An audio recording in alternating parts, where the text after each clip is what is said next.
Hello. I'm not unmuted on Discord, so I'm not moving. There we are. Hello. I'm in the wrong outfit because I was doing all the stuff. This took a lot more prep than I expected it to. Not that I expected it to. More writing up the summary took a lot longer than expected to. That was more the thing. So I was kind of delayed. Hello, PCM. Hello, Aria and Yuan. Welcome, Yuan. Nice to see you again. I saw you the other day. I'm good. I'm decently good. Well, I'm glad, Scarecrow. I'm glad you can make it to the Tuesday one. They're also probably like the most specific ones to use, Scarecrow. So it kind of works out that way. Yes, happy Valentine's Day to all, whether you celebrated, didn't, with someone, without someone, etc. No, not into the Valentine's Day, Aria. I technically kind of celebrated Valentine's Day, but not with Dylan, so that's why it was funny. Bad holiday. I don't know. It just kind of came and went for me. Look, you know what can make the better holiday? You can go look on Instagram and look at the beautiful. I should post them in the Discord. The links. You should look at the beautiful Outcast Valentine's Day cards. You know, that's really what you want to look at. They're just so good. Well, I get changed here. This one, and then this one done. There we are. You feel it's so funny because I didn't celebrate Valentine's Day with Dylan. I celebrated kind of Valentine's Day with Mars. Not technically. It's more like our normal hangout happened to be on Valentine's Day, and my mother had made heart-shaped cookies, and so I made the rest of the tea heart-shaped, and then yeah. So I didn't really celebrate it. We didn't like do anything different, but it was still fun. I guess Galentine's Day, right? Galentine's Day. I was about to look up. I was about to get all the Outcast stuff for you guys. And if you don't know, Outcast had an upload yesterday, and so if you haven't read that, how dare you? I can't believe you. And if you have, great, awesome. Can't wait to talk about it on Thursday. Be pretty neat.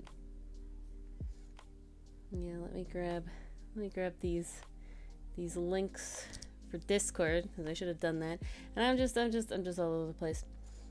But yeah, today you're doing a fun, interesting new thing, which is trying to draw items from memory. Well, thank you, Scarecrow. I'm glad you think it's lovely. Thank you, Aria. I'm also glad you think it's lovely, especially because that one is definitely, that is now considered the oldest, the oldest one. So that's pretty funny.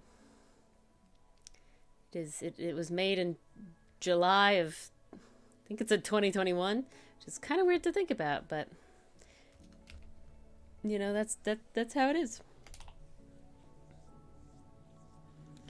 Good news and bad news? Ugh, that's... because I don't know how to feel about that, PCM. I don't know how to feel.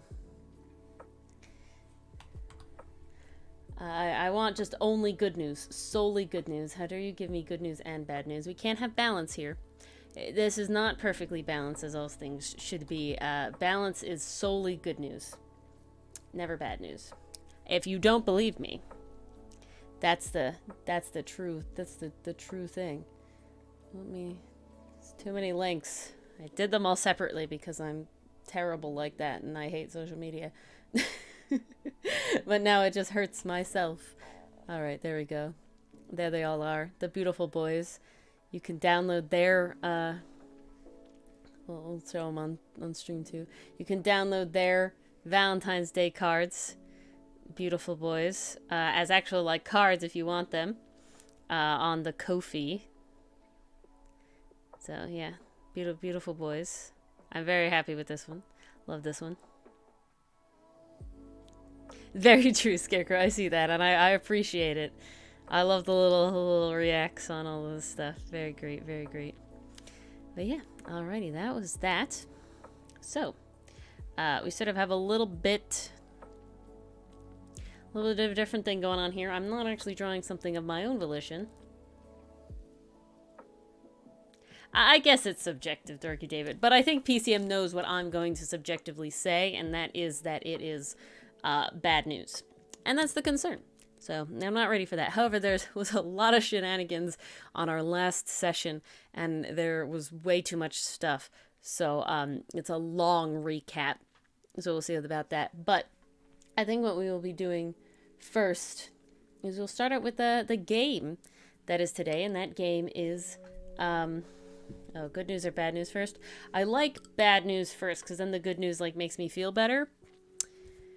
But that's really up to you. Yes, I will very much blink my PNG. I hope to make it blink eventually, but it won't. It'll just be on like a GIF loop. That is a plan.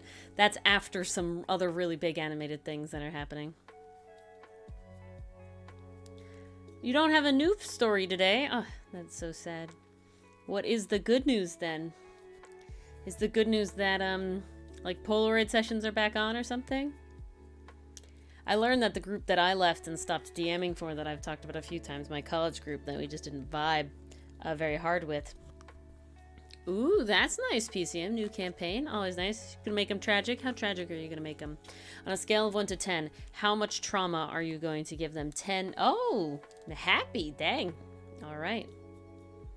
You have no idea how. I don't know. It depends on what character they are, what kind of thing they want, all this sort of stuff. You know, what class, what subclass, what race, what, you know, all that sort of stuff. How do you make them happy? I don't know. All my characters are pretty happy. Some of them are discontented in certain things. Soul Knife Rogue. Alright. You want them to be happy? I don't know. They're just... Maybe they didn't start out as a rogue, right? Maybe they weren't a rogue. Maybe they were... I don't know. What else could Soul Knife be?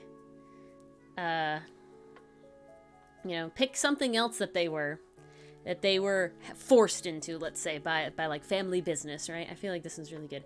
And so then it's sort of like the vibes of like they left to join the circus and now they're happy in the circus. That was sort of the vibes I was thinking of. And the circus is just the party.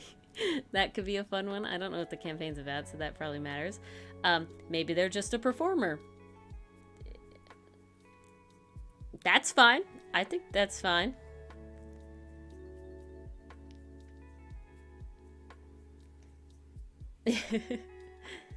But I think then it's happy because they did break free, and then so they're happy to be with the party. But maybe so that their flaws that they really want to hang on to the party, right? The party's like their surrogate family, so they really need to like get them together. So maybe they don't like when they fight. They would be very upset if someone died. You know, that could be very fun, very very shonen. But you know, such is life. I love shonen. If you didn't know that already, so yeah.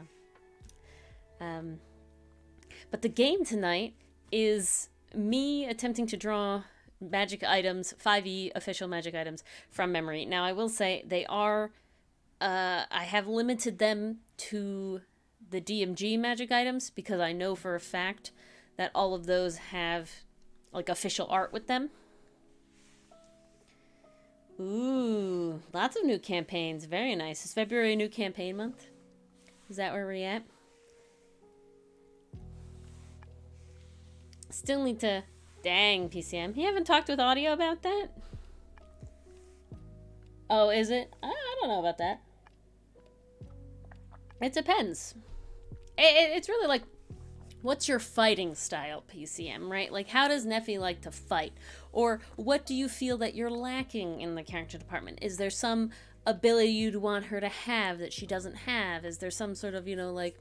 cool things that she could do cooler with a magic item, like those sort of things, right? Is there an official magic item that you like, but you want to sort of like get a little more streamlined, get a little more, you know, like refined to you, right?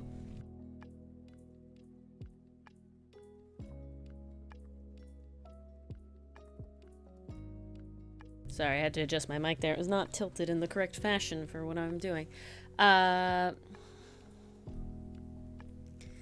yeah, those are all good options, good ways to start off there. But, so, we can either do this one of two ways. I do have all of the DMG magic item tables up.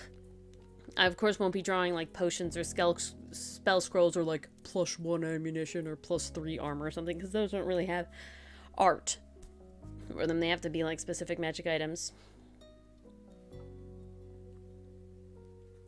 You can make it thematically important afterwards, PCM. The flavor comes later. Right. Think of the mechanics. What do you want? And then you can flavor it later. Flavor can come last. It can come first, but if you're having troubles making it come first, then it can come last. And I think in your case, it might be better to come last. So I have, I think it's A, B, C, D, E, F, G, H, I. So it's 9 magic tables.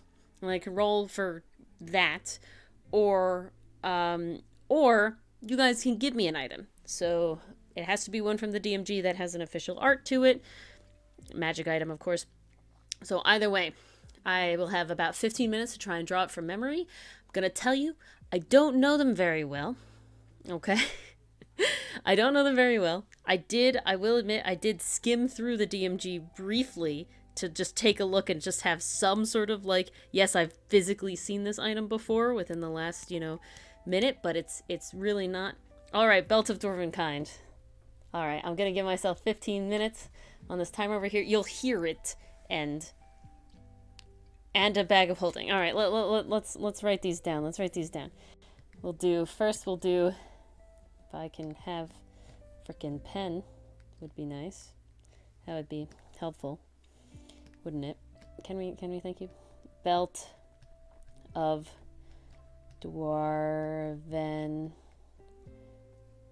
Kind. Am I hitting my mic? Hold on.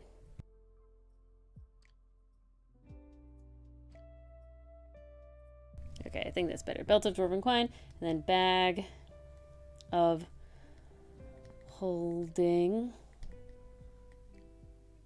Why is my desk shaking today? It doesn't normally shake that much. Alright, I hope it's not a sound thing. There's a million different...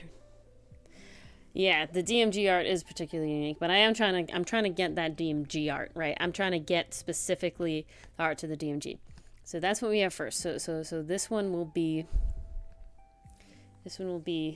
Belt of Dwarven Kind. All right. So I'm going to start my timer. I got 15 minutes. Here it is. You guys can't even see the top of my screen. That's fine. Alrighty, Belt of Dwarven Kind, let's go. I've started the timer. I think it's mostly gold. Well, it's a belt, right? So I'm gonna do it the easy way since I'm time limited, and I'm gonna put in the nope, not that. I'm wasting time. I'm gonna put in the symmetry ruler. That's the thing I want to call it. We got the belt here. But yeah, TCM, you have like a name for your character yet? Do you know what race they're gonna be? All those sort of fun stuff. And you, Scarecrow, what's your no. Scarecrow, what's your campaign gonna be about? Okay. I think it's gold. It's got like a wrestler's-esque belt buckle on here, I think. Something like this. I think I remember correctly, it's like very wrestler-esque. So we'll give it some sort of like bits here. You've only played monster races. What do you mean by that? Would tiefling be normal, or would you count tiefling towards monster race?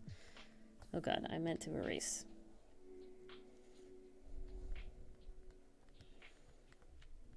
I wouldn't call ASMR technically a monster. You made her a monster.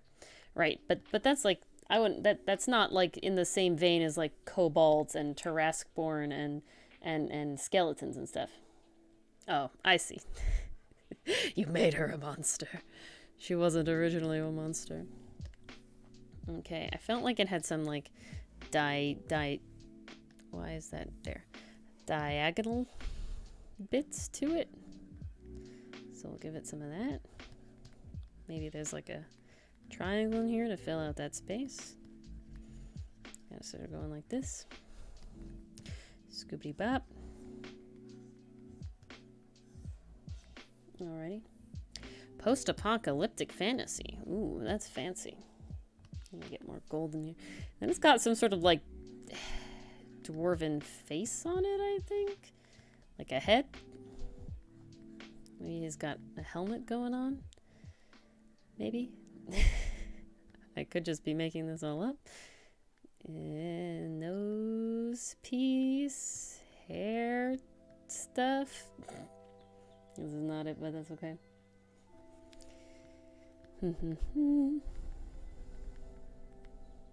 Oh god, nope. He needs more of a head shape. The mustache going on. There it is. Oh god, his face looks bad every time I do it. The eyes. How do I make the eyes good? I'm gonna spend too much time on these eyes. There it is. That's it. And then it's got like some color in here. You want to comment on the... You don't want to give hints? Well, we have an opportunity for hints later. So Scarecrow. So I think what I'm going to do is after these 15 minutes are up of me attempting to make this thing, y'all can either choose to move on to the next one or give me a hint and give me like another 5 minutes of trying to do it. Okay. And then... Oh, hello, Audio Chaos. Oh yeah, PCM, I meant to ask who's DMing? Is it somebody that we know? Is it somebody that hangs out here, or is it a new person? Necronomicon. Yes, I've seen them here before. They have showed up once or twice. I remember them. I remember everybody. Alright, yeah, I think there's like a lot of like triangle-y sort of things here, if I remember correctly. And I'll give it some sort of like beveling here. I'll give it these sort of like, yeah, it needs the helmet lines. That's what it was missing. Yes, give it more of a mustache. Okay, that's the sketch. Now we gotta move on to the very, very sketchy lines, because I only have 10 minutes left. Yeah, races for do you guys play with Tasha's rules? It's where you get to choose the stats, or does it matter what stats? Do you have to pick like a Dexy character or something? Yeah, you play with Tasha's rules. All right, so that means you can be anything. I don't know. I like satyrs. Satyrs are fun. Also tieflings. Tieflings, I mean top tier. You know, you can be a tiefling. Tiefling. I'm sorry, Jamie. I know you're not here, but it's me. My bad. My brain just shuts off during stream for that word. I don't know why, but it does. I love tieflings. I love drawing tieflings too. Speaking of, I have to definitely draw Jamie's character. I haven't gotten there yet. But that's fun. What else? What other races should a soul knife circusy be? Honestly, no, that's more of a monster race. You don't want to be that. I was thinking Three Creen. I really like Three Creen. I think insecty boys are cool. I'd have to figure out. Oh, I guess I am. I'm not an insect boy in Pathfinder. I'm a spider, and spiders ain't them insects. So.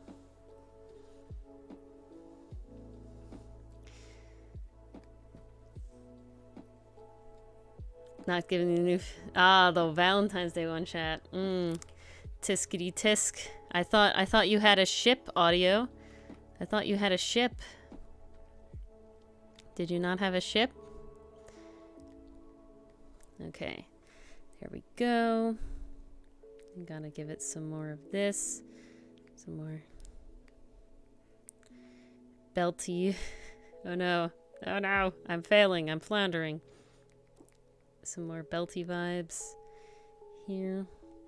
I kind of hope that one of these turns out like really different than what it's supposed to be, because then I can make it into an item, right? You know, two birds with one stone. Like one of the curios items. That would be fun. Alrighty. Then we have it being, whoops, gotta have some thickness here. There we go, there we go.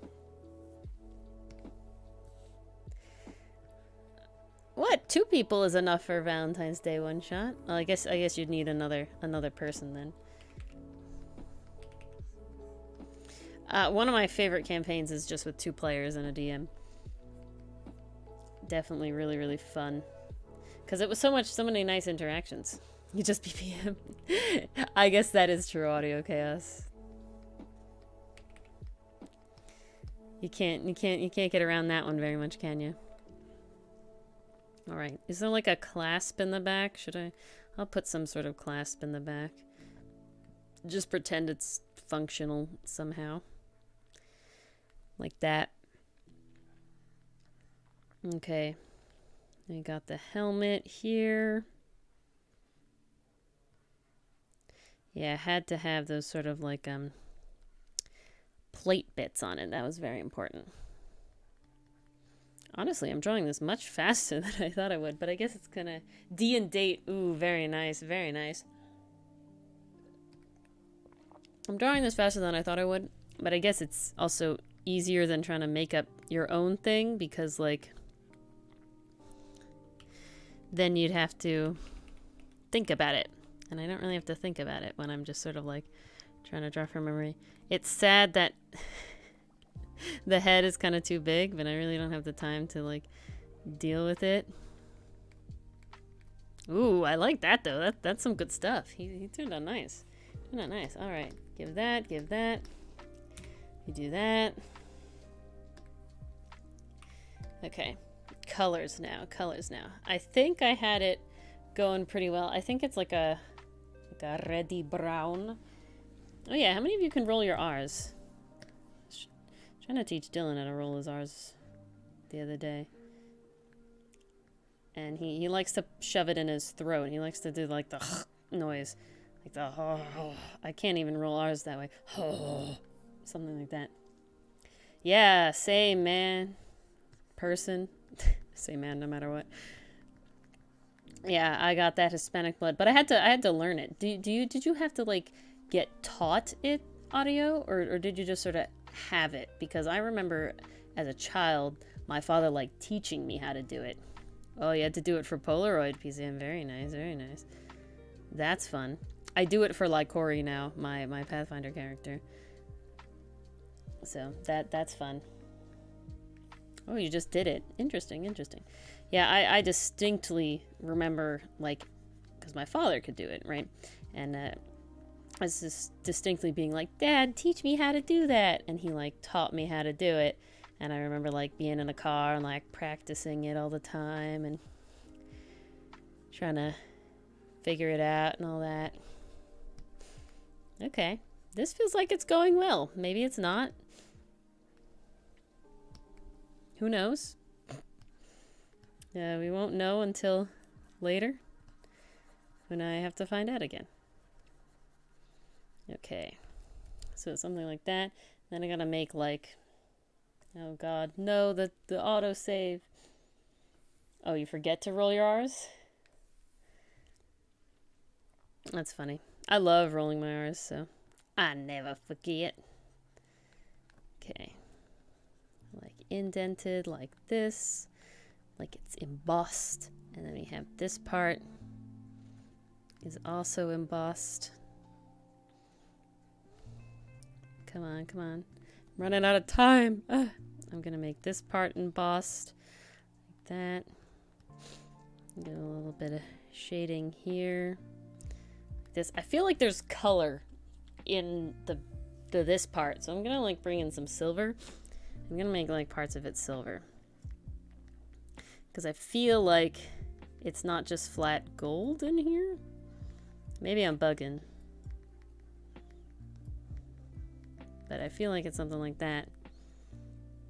Yeah, you know. I feel pretty good about that. Give it some more sort of shading involved in here. Remember, we're going very, very sketchy on this. Gotta shade it. We ain't getting masterpieces out of this. Full of strange sounds, PCM. That's an interesting statement. I won't lie.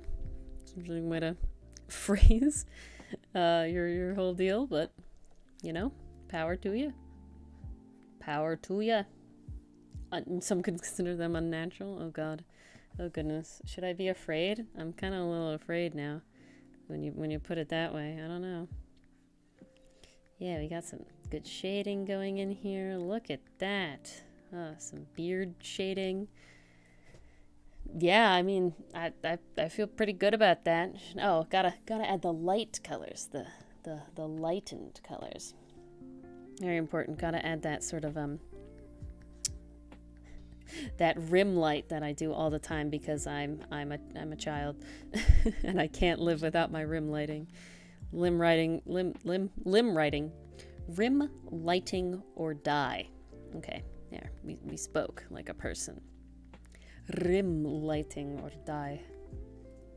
Yeah, I think only Dylan and his twin are the only ones who can't roll their R's in our D&D group, so that's 2 out of 3.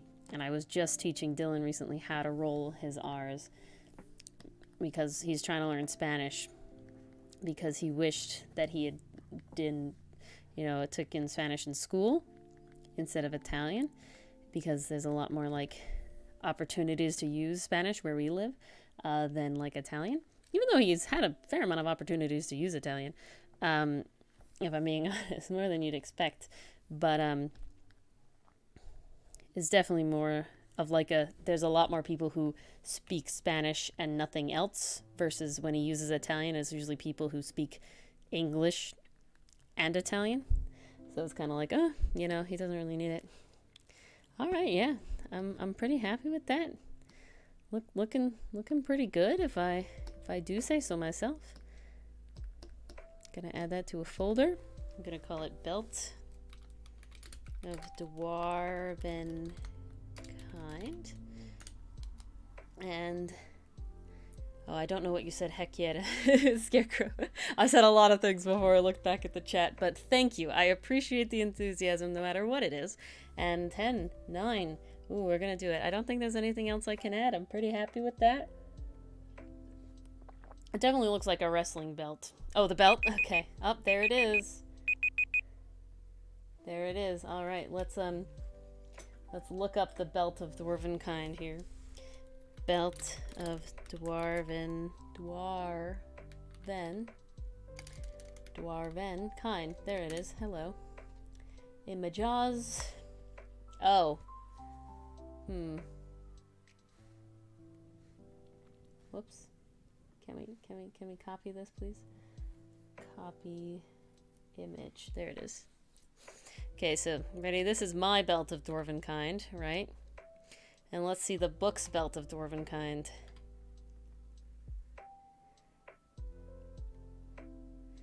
Now you're looking. Let's say you sent me to.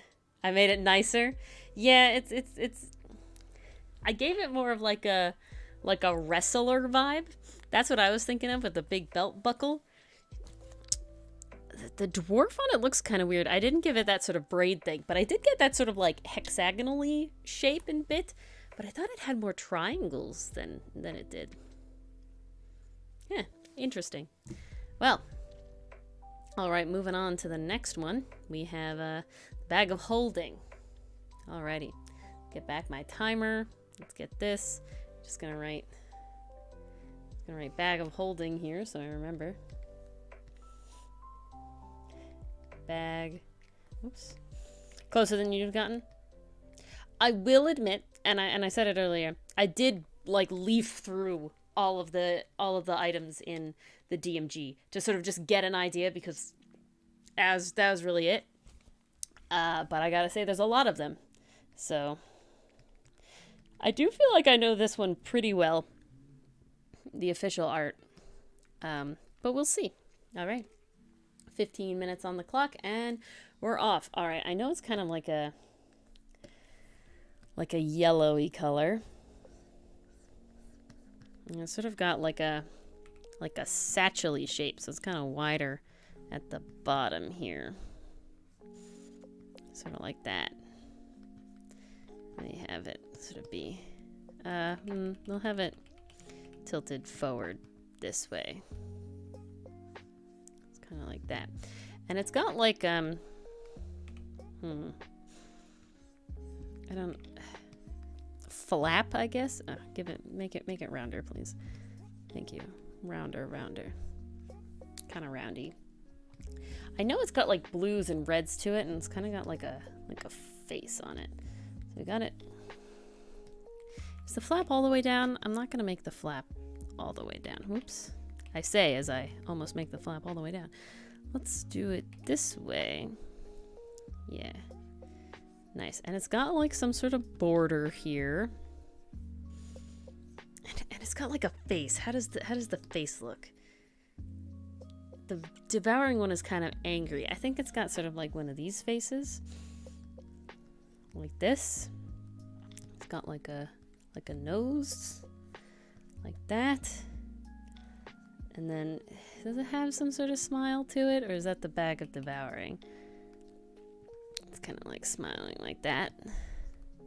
Gonna leave it like this. How does the face look? I know there's a lot of like triangles and stuff, but we'll have to get there. Give it the old strap. It's a strapping young bag. What a strapping young bag, yes. Not a young man, a young bag. All right, you've got the strap, and then it's got this sort of like pinkishy red like diamonds going on. It's very like diamondy, I recall. Got lots of diamonds in here. I feel like I made it sort of bag of devouring-y, but I can't recall at this point. I think it also has some diamonds down here. I actually drew a version, you know, like an artistic version of the bag of holding for my first bard character, Kazoo, because he got a bag of holding and he got to hold on to it. No, it's more like turquoise there. He got to hold on to it. And but I didn't like the face on it, so I didn't give him a face because I didn't like the face. I didn't want the bag to have a face. So it just kind of has the diamondy pattern, so I kind of remember like the colors of that being like blues and like reds and like this turquoise and like reds and stuff. Oh, thank you for the follow, Pioneer.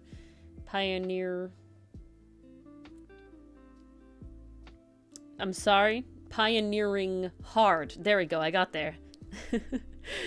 I had a moment.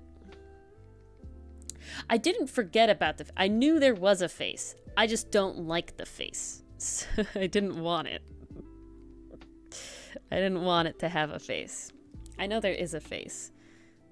But I feel like this is very bag of devouring-y, so I'm going to take a second and think about it. I'm going to close my eyes. I'm going to manifest it into my thing. It doesn't have teeth. I feel like it doesn't have teeth. But why can't I think of how the mouth works without teeth? Oh, I see Scarecrow. Yeah. Well, but when I drew it for that character, maybe I'll do it like this. When I drew it for that character, I looked it up. I used reference. Is it more like this? Where it's like kind of mouth in the design. You know what? I don't think it is. I don't think it is like that, so we're not going to do that. I was going to say I like it better like that, but I'm trying for accuracy. I'm not trying for my own pleasure. So I think we got to move on to the lines now. And we're just kind of scooting along, moving along. It's got here. It's got the bag. Yeah, we'll show my character with the bag of holding after this one because it's fun. And I like him. I'm gonna show him off, and he's very easily accessible. So why wouldn't I? I know it's got this border, but that's about all I can recall. I know it has a border. I know it has a face, and that's sort of where we leave off. Did everybody finish Vox Machina Season 2? It was really good. Very, very enjoyable. Very nice. I won't spoil it. But the last fight was very, very intense. Very good. I thoroughly enjoyed. Yeah, that's all I really got to say about it. Dylan's always a little like, oh, Vax, why are you such an edgy rogue? And I'm just like, he's just classic edgy rogue, you know? Not much you can do about that. God, there's so many diamonds. I don't think there's that many diamonds. No, we're gonna do it a different way. I think it has to go long ways like this. Because there's no way it was that saturated with diamonds. Oh god. That would be too many diamonds. Okay. 2 more then. Oh. Like that. Scoobap. Nice. Alright. And it has a face. I think it has like an eyebrow line. So we're actually going to give it something like this. And this is where I'm going to put the diamonds. No, that doesn't look right. Alright, I'm going to keep what I did. We're just gonna roll with it. Gonna make that a big diamond. No. Like that. Does it have a second eye line like this? No, I feel like that's too apparent then. The face is there, but it's not like blaring at you. It's kind of like worked into the design. So we're just kind of gonna go like this. I really feel like the teeth are the bag of devouring thing, but I just can't figure out in my brain how to do it otherwise. So that's what we're going with. This is how we're doing it. And that's life. That's such as life. I have other diamonds here. Okay. Before I didn't like the other diamonds there, but now I do. Yeah, that's good. Flipperoonie. Oh god, I'm less than 10 minutes now. Give the strap in here. I got hungry all of a sudden. You ever just get hungry all of a sudden, like you're full, and then bam, hunger. Happens to me too often. I don't particularly enjoy it. Okay, let's do that. Yeah, today I'm gonna wait until Mars is back to do the session recap because 1, it's a long one. Maybe I won't. And 2, I think she'd find it funny. Because, man, the shenanigans we got up to last time. Alright, a little more finishing touches here. With that. Alright, I think that's good for the lines. Now we're going to come in with the colors. Well, I went a little heavy on the lines there, but such is life. I know it's got this sort of like yellow leather color to it. No, it's got to be brighter than that. Yeah, that's good. I'm accepting of that color. And it's got sort of this like turquoisey color on a lot of it. I know it's like yellow, turquoisey, and like red. So that's where we're going for here. I think its eyes had the turquoise in it. Do it like that. And then we'll make these little ones. Whoops. Make these little ones turquoisey. It's weird. I'm just sort of just coloring in as much as I can in the lines. Okay, and then I liked these being turquoise too. I think I'm almost definitely confident I got the color palette down at least. Like the general idea of it being like reds and blues. No, it's gonna be like slightly orangier than that. Yeah, maybe that's it. Like that. Make this color. Why? I don't know. Sometimes you're just feeling it. We're just vibing with it. Again, I feel like I'm gonna be like, oh, this is the bag of devouring. But I won't look up the bag of devouring in case you guys want me to draw that one, or if I roll it. No, we'll do this one and this one and this one, and then we'll take this blue again and we'll put it here. And you know what? I'm gonna go with white. No, whiter than that. There we go. Something like that. Okay. And then we got the shading on it. Take this sort of blue here. Put on multiply. Come down. We got some of the shading here. Oh, thank you for the follow, Happy Appetizer. Welcome, welcome. Alrighty. Almost here, almost going. Nice shading going on here. How much time do I have? 3 minutes left. We're doing pretty good. That'll have to be lighter. So let's you know what? Let's go a little ham. Let's do a little blend out here because I got the time for it. Do a little blend there. Do a little blend there. Down at the bottom here. I feel like this is embossed, so we're gonna give this a little bit of a shading here. Nope, that's too much. It looks like he has bags under his eyes when I do that. That's fine. Do a little bit of that, a little bit of that. All right, and then we're on to the add glow because, again, I'm a glow hoe. Yes, I just thought of that now. No, I've never called myself that before. But it's too funny. Alrighty, give me some of that. Gotta have that rim lighting, you know. Well, it's not rim lighting yet. Rim lighting next step. Rim lighting next step. This is the blend out lighting step. Like that. Give it that. Give it some more in here. And then give it some here. 2 minutes. Oh no, not the autosave. Okay. I'm on a timer autosave.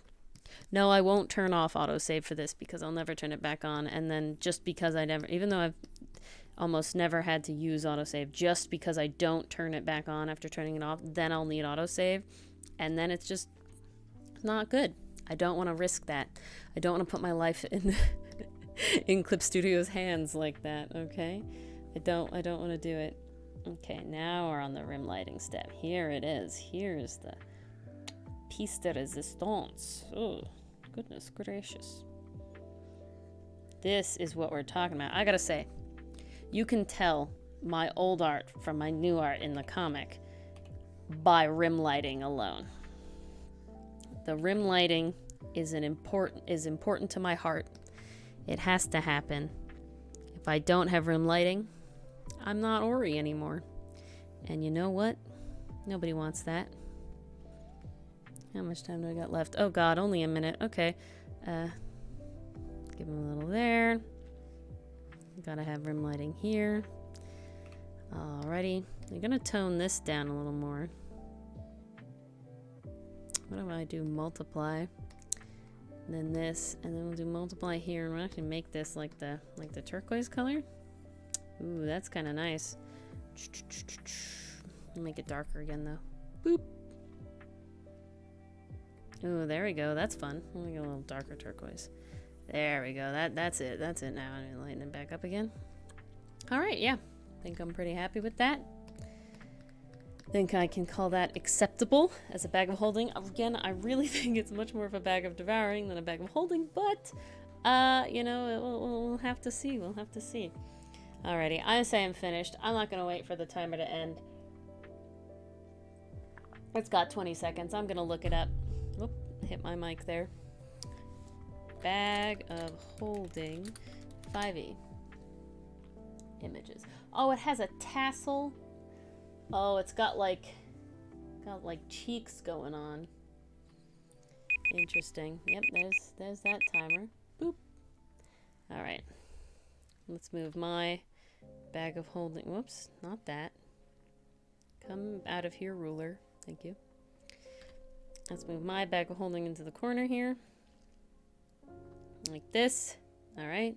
You'll see it. That's my bag of holding. Now we're going to copy image. And this is the game's bag of holding. Definitely darker. I felt like it was much more yellow than it was.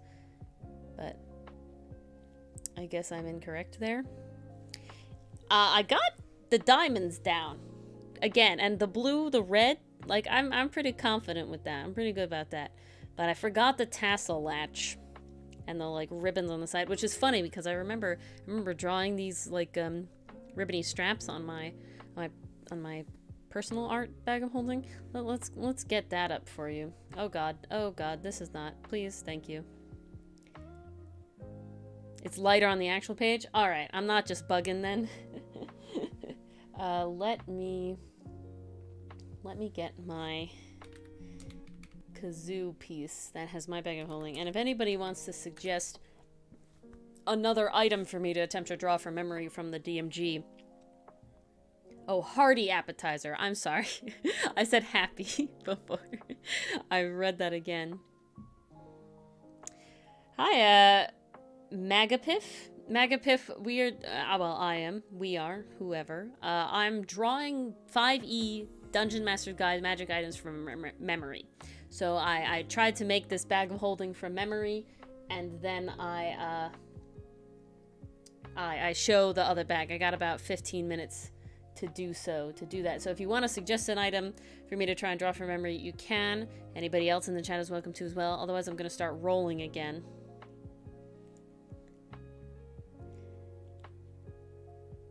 Yeah, I tried very hard. It was the teeth. I just couldn't picture the mouth of the bag of holding, and the reason why is because of the sort of like cheek blue bits. These blue bits here, that my brain was just like, these are eyes. But here's my character with the bag of holding. I just love him very much, so I will show it off. But see, I did make the little ribbony straps there. I just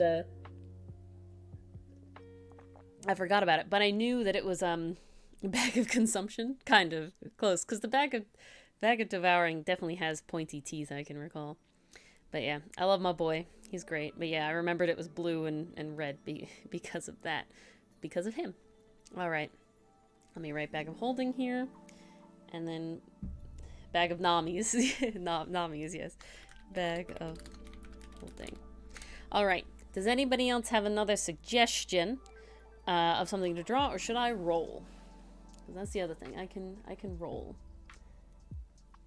Let me get up a random number generator. The fan of winds. Okay. We will draw the fan of winds. This one I gotta say I'm not confident on. Alright. Let me get my timer back up. Here we are. Reset there. Okay. Get a new thingy here. Yeah, we're still gonna do this because this is good for me. Oh. Hello, Overweight 2. Thank you for the follow. Welcome. Fan of wind fan, is that what it's called? Wind fan. Fan of winds. I'm just gonna say I'm gonna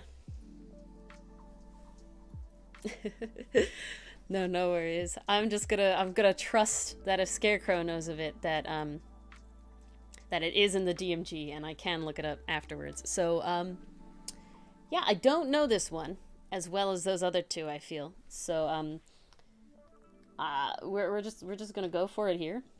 I'm gonna say that it definitely is like a hand fan, like a paper fan. So we're gonna start with paper fan shape. Get sort of like this, and then the sort of stays come in here like this. Bag of glue and spikes.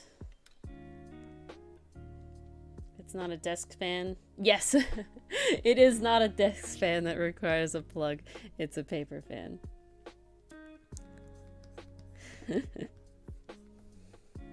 Okay, gotta get the stays in here. This is fun. You know, the second to last page. Alrighty. Wow, having all the stays in here is kind of difficult. The bottom here. Insulted. Bag of glue. I don't know the. Wizard Maven had a bunch of sovereign glue and caltops. Yes. I had sovereign glue once. That's actually in that character I showed you guys, Kazoo. He had sovereign glue, and he boop boop boop. Brain needs to load, buffering.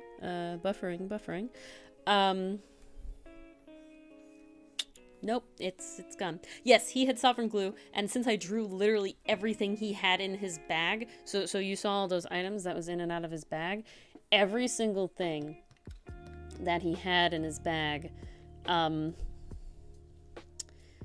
was drawn by me. Again, my brain is buffering right now. Everything he had in his bag was drawn by me. Whether he had it at the end of the session, at the game, the campaign, or in total. Okay, I felt like it had tassels, so I gave it tassels. Clouds or swirls? That's the question. Does it have clouds or swirls? And why do I feel like it's red and not blue in my brain, now that I'm thinking about it? It might actually be red with white on it, so I'm gonna kind of retroactively go back here, because it doesn't matter. Enchanted caltrops, nice. I think it has swirls on it. I'm banking on swirls. I've committed. I've done it. We've committed to swirls. This one I feel like is going to be very different than the other one, because at least I was kind of confident with Bag of Holding and Belt of Dwarven Kind. But this one, I'll admit, I've never heard someone use it. That's not a good swirl. And so I am kind of blanking a little bit. Kind of making it up. I'm trying to recall. We're going here. But again, that means that maybe I can make it an item. Afterwards. I like the tassels. Does it have I don't think it had tassels though. What to do? Everything was like this. I find that some of the DMG magic items are kind of like boring. Was it gold at the end? Ah, the marvelous pigments. I think I know what you're talking about. It is Wile E. Coyote shenanigans. Okay, we can write that one down. Marvelous pigments. All right. Cool. Back to this. I feel like it has gold trim, but maybe I'm bugging again. Again, I feel like it's red. Why do I feel like it's red? And I guess we're gonna go with red. Does it have anything else, though? You know what? We're going to keep the tassels. I'm going to move on, but we're going to keep the tassels. Because screw it. I want the tassels. In my heart says tassels. We're keeping them. Okay. So we got to give it a little of the woof. Like that. Okay, no. Let's try this again. We're gonna go straight to the point here. Gonna go like this. Yep. And then like this. This is a lot of lines. I won't lie. A lot of lines in here I'm gonna have to erase. This is not gonna be easy. God, I don't have enough time for this one. With all these lines. Oh goodness gracious. Oh goodness gracious me. Okay. You know what? Screw it. That's how we're going. That's what I was going for. Magapif. That's what I was going for, so I'm glad you're getting that vibe. Because that is what I tried to do. Okay. That one. This one. Spending too much time on this bit here, but Cest la Veste. Ah! No. Come on, come on. Erase. Okay. We going? Oh, welcome back, PSIM. Welcome, welcome. Okay, let's go here. Come. Nope, I erased too much. I erased too much. Alright, alright. Give me this. Got something like this. Yeah, that one was small because I screwed up. But I don't have time. Oh my god, it's 8 minutes already. Ah! I'm running out of time and I'm spending all of this on this freaking stays. Alright, there we go. Here we are. Done. I did that part. Now we have this bit to do. Do I want it curved like that? I don't want it curved like that. We're just gonna make it in one nice big swoop here. Connect it better. Erase it better. Haha! Tricks. Tricky lawyer. Alright. Tricky artist. Ah! Oh, goodness gracious. I am stressed about this one because I am not as confident. If y'all can tell. Alright, now I'll give it its little tassels here. Little tassels. There we go. Other little tassels. I've been drawing an owl bear commission recently, and so I've been drawing like a lot of feather stuff. I'm kind of like, oh god, all this repeat stuff is kind of rough. All right, we got that. Now we're gonna leave that. We're gonna do this. Okay, it's a little wonky. It's certainly a little wonky, but you know we're here for it. We're here for it. We're here for wonky. It's Mag-a-Piff. All right. That's fine. That is fine, Mag-a-Piff. Thank you for letting me know how to pronounce it because I'm bad at the reedy pronouncing. Okay, you know what? I'm committing. It's red. I don't know what's telling me that, but something in my heart of hearts is saying this item is red, and so it is now red. And I have only 6 minutes left. Great, fantastic, awesome. Okay, we gotta have that because we've gotta. Oops, whoops, whoops. Wonky is okay. I'm on the clock. Yeah, I am on the clock. And it is stressful this time around. Oh boy, I'm not. This one I'm not as confident about. So we do some of that. Oh god, no. No.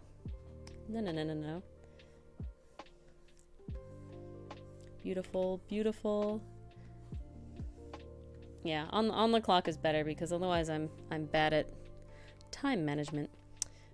Tassels red or white? Tassels red or white? Yeah, they're gonna be white. White! Or gold. They could have been gold. They're white now. Okay, let's get this sort of swirls in here. Like that. Oh my goodness. Time is running short. Alright. Yes, I'm gonna have to take a moment for like a glass of water or something after this one because whew, I'm feeling the pressure. I did so well on the last two. I've set a standard. All right, but again, maybe it'll just make a cool item later. And I had so much time on the other ones, but now I do not.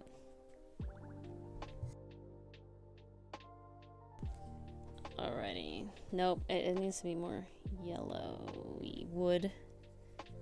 Oh, I should do this again. There we go. That makes more sense. Still not the color I want. Yeah, that's sort of the color I want. That's what I'm feeling, at least. Okay. Ugh, I'm gonna make the tassels gold because I feel they're gold now that I'm looking at this. It's wonky, it's breakable.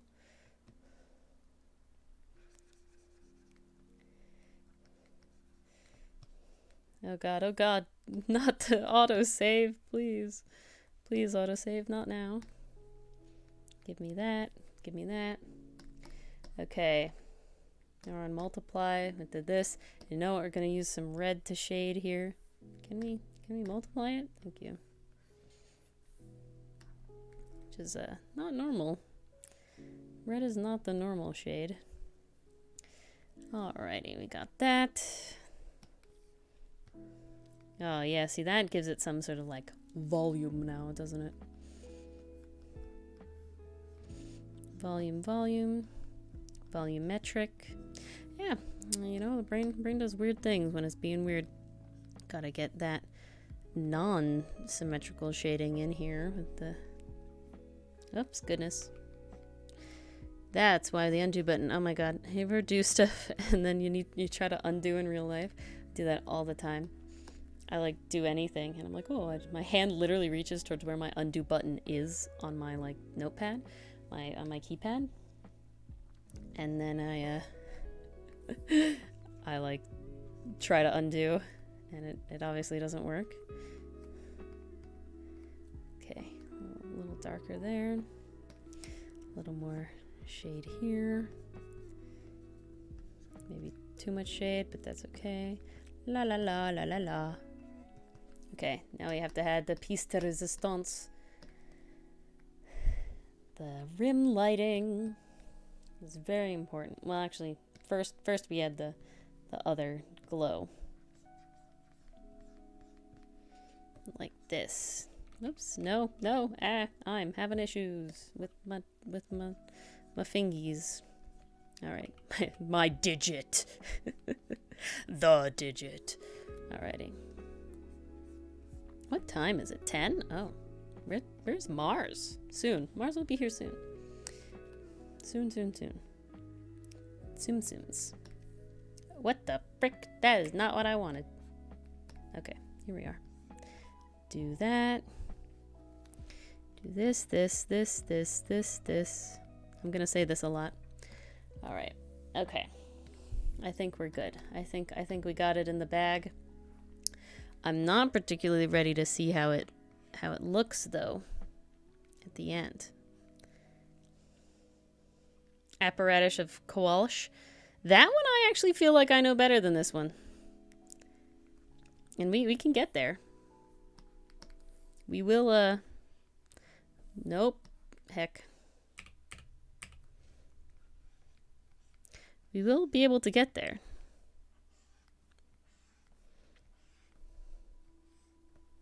Come on. Fighting the clock. It's going to beep at me and I'm going to get startled. I'm not ready for that. I'm not ready to be startled by this beeping at me. There. And the last little shine here. Whew.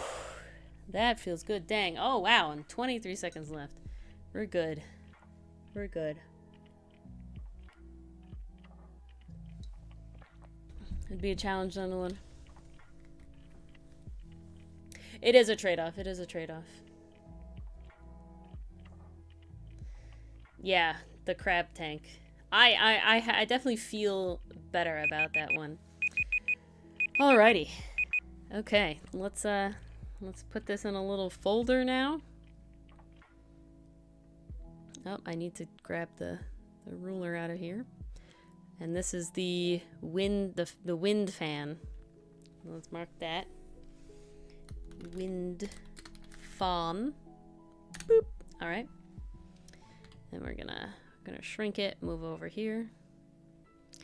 Okay. We're gonna look up the wind fan. Wind fan 5e. Oh God. I did not get that one right at all. It was not gonna be right either way that I did it. Here we are. Here's the wind fan. I got the tassel though. I was right. It had a tassel. Okay, I'm pretty proud of that. It had a tassel. It doesn't have a middle though. It's all stuff. I forgot that like one end should be a full thing.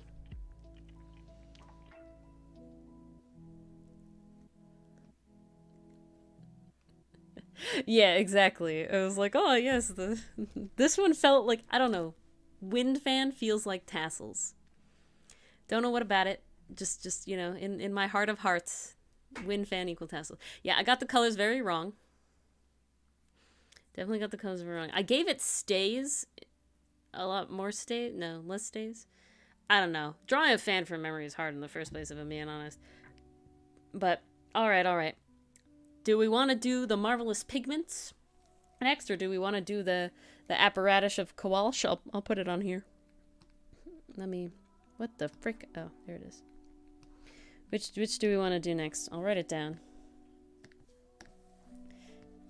We did this. We did this. We did this. Apparatus of. What is it? Qualish.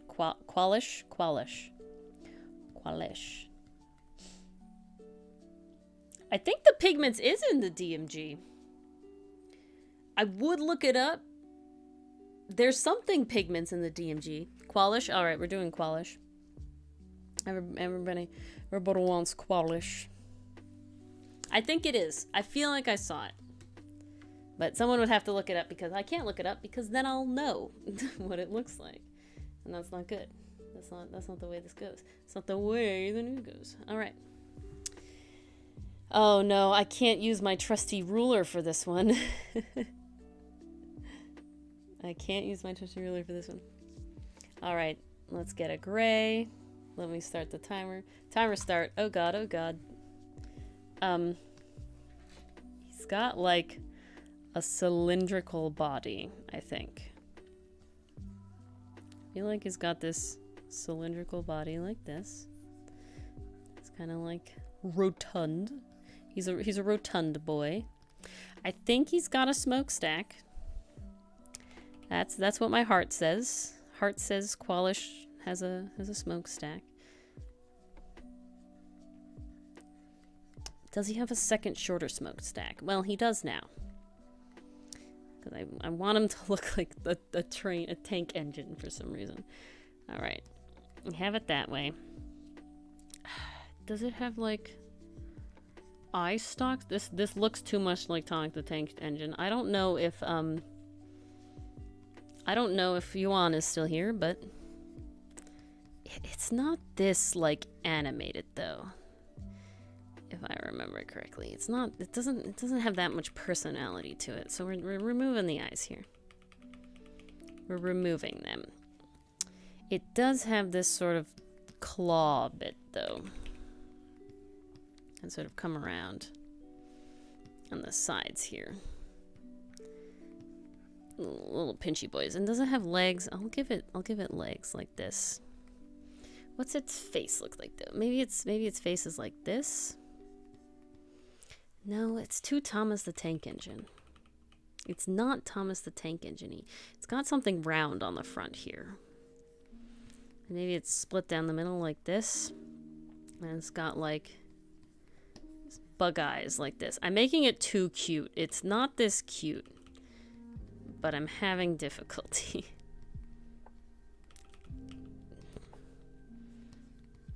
It's definitely not this cute.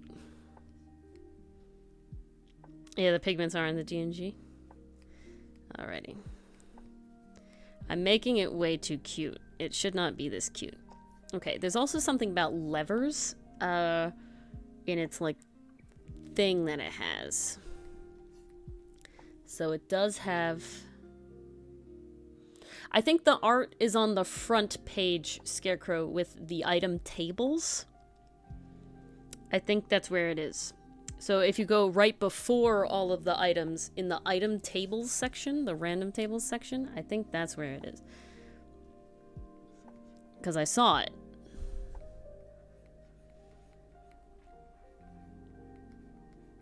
I like vaguely recall it. Has it got anything else going on here? It's got levers. It says it has levers, but I don't know where there were levers. We'll give it some levers over here. Give it some levers over here. Kind of like this. You have a tank, peasants.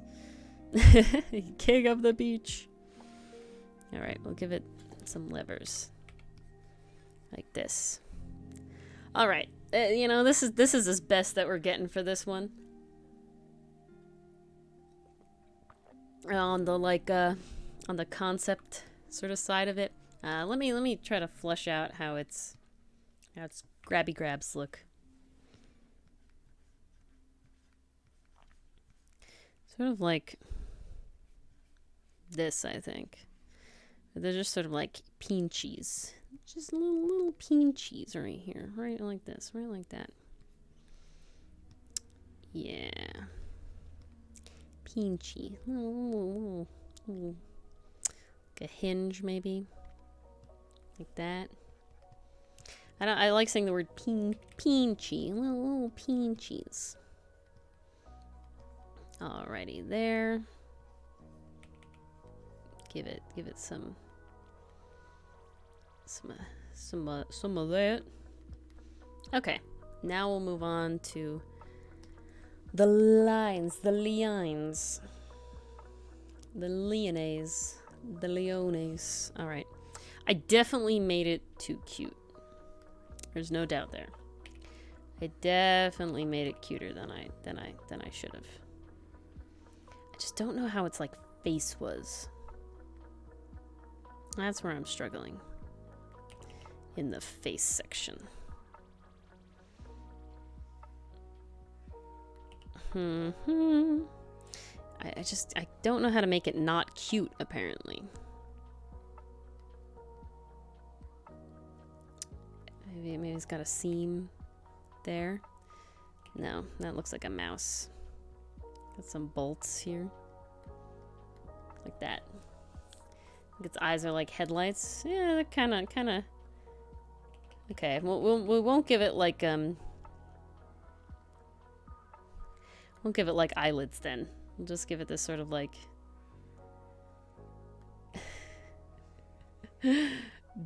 train headlight thing going on here, like this. There we go. Much better. That's what we're getting out of this. God. I shouldn't have said yes to drawing a mechanized thing as like a weird sketch. Because, hoo boy, there's so much stuff for it going on. Alrighty there. We got some levers going on here. We got some more bolts and stuff. Thankfully, it's literally like one color, at least in my memory. So, don't gotta worry much about that. You'll just get colored one color and then we'll move on. Give it a little hinge here. Like that. Oh god. It's still kind of cute with the headlight things, but it's not as like expressive as it was before when I gave it like eyelids. I don't know why I felt it had eyelids, but maybe it does. Maybe Magapif is wrong. Who knows? We'll find out next time. In 8 minutes. Oh god, this is taking a long time. Too many pieces. Hello, PCM. Mars should hopefully be here soon, and then we can get sort of other festivities going. We'll have a little break from the game. We'll have a little story session. Goodness, not like that. Thank you. Oh, please. This is nice because unlike Gartic Phone, it's like my true doodling where I can have the little sketch beforehand instead of like, and then I can draw underneath the line layer. Gartic Phone is always difficult because I can't draw underneath the line layer. And depending on Cinder might join in a little later too. We'll see. It's obviously Valentine's Day and not everybody is weird. Well, I guess a lot of people don't necessarily have things to do. Give me a lever. Yeah, the eyes make it look super derpy. Oh my goodness. Okay. Come here. It's got its little butt. It's got some more levers over here. Like that. Okay, I'll give it some more little bolts. A bolt. Gotta have some bolts. Bolts are very important. All right, I think that's good for that. Now we will draw underneath it. Thankfully, yeah, it is like one color, so that's nice. And I only have 6 minutes left. It's okay. I think we're good. I think we're good on time.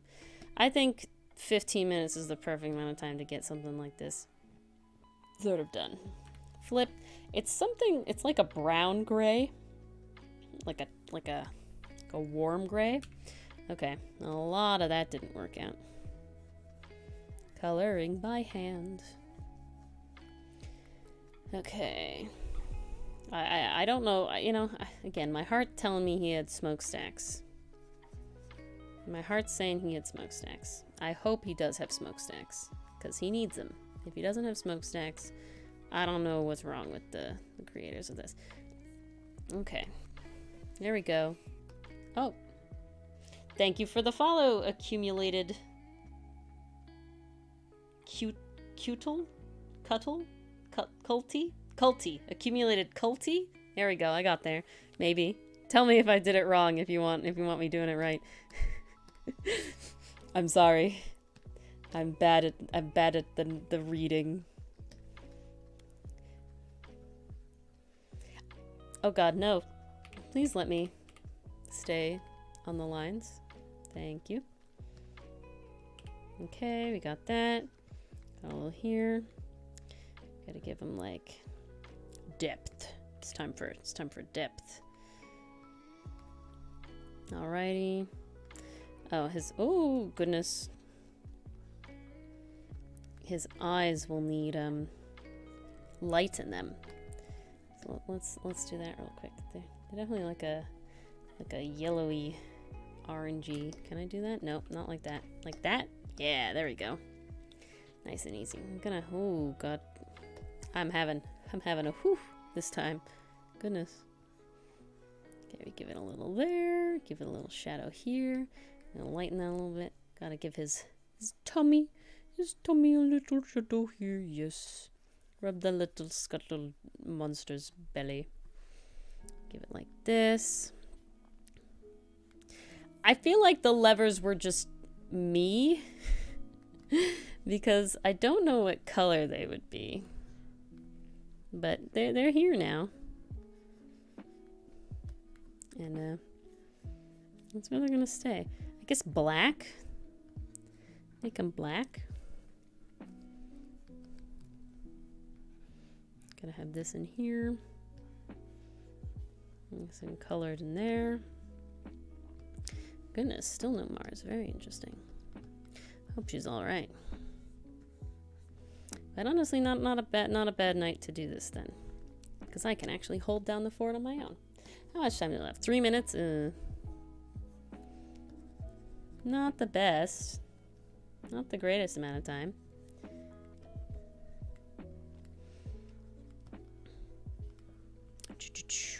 Gotta get the shading in there. just gonna blend it out. Oh, I wanted to make the handles like a darker color. The lever handles. There we go, like that. And I didn't give these like that. Okay. Now we can go on to the add glow. Because first, we need to do some of this. And then after that, we can add his little headlight glow. That's important.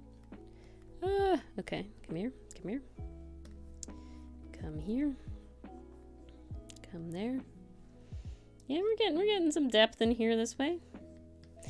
Okay, then we add another glow, but this time with the bright yellow.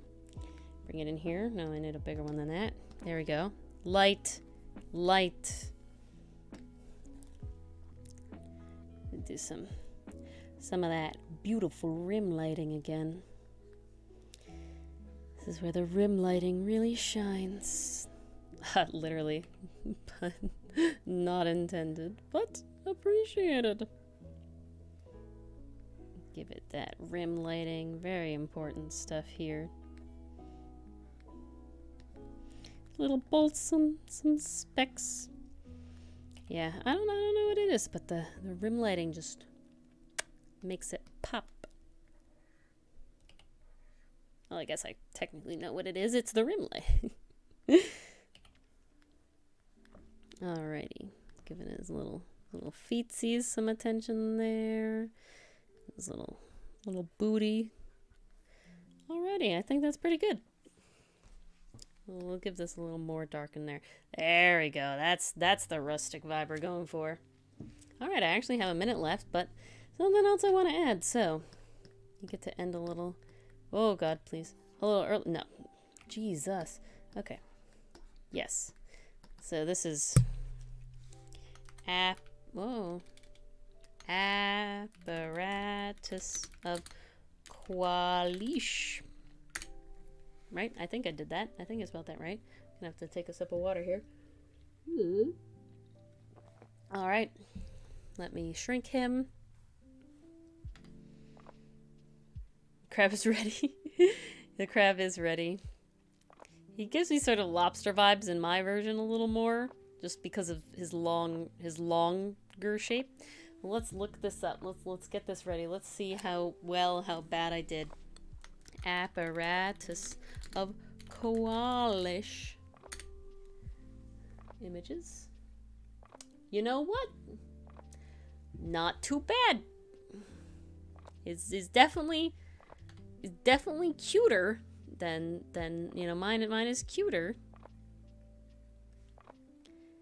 So he did have smoke. Okay, this is a terrible image. Can we get a better image here? Can we get a more in focus image? There we go. This one should be better. Goodness gracious, please. Hello. There we go. That's a more in-depth image. Okay, dang. I was right about him having leggies, but I gave him very small leggies. I thought his pinchers were more pinchy. He was long, though. He does have a kind of smokestack. His eyes were stalks. See, I wanted them to be stalks, but they just didn't. And then he has the one lever on his butt there. Okay, not bad.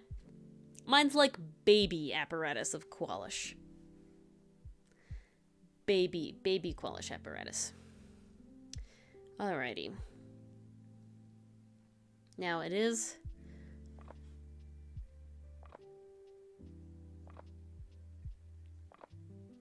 more like a robot than tank. Mine has a soul. Yeah, maybe that is true. I picture mine as little baby, right? Like they, like the hex trucks, Hess trucks. I was thinking hex bugs, but those two, the hex bugs and the Hess trucks, imagine those combined.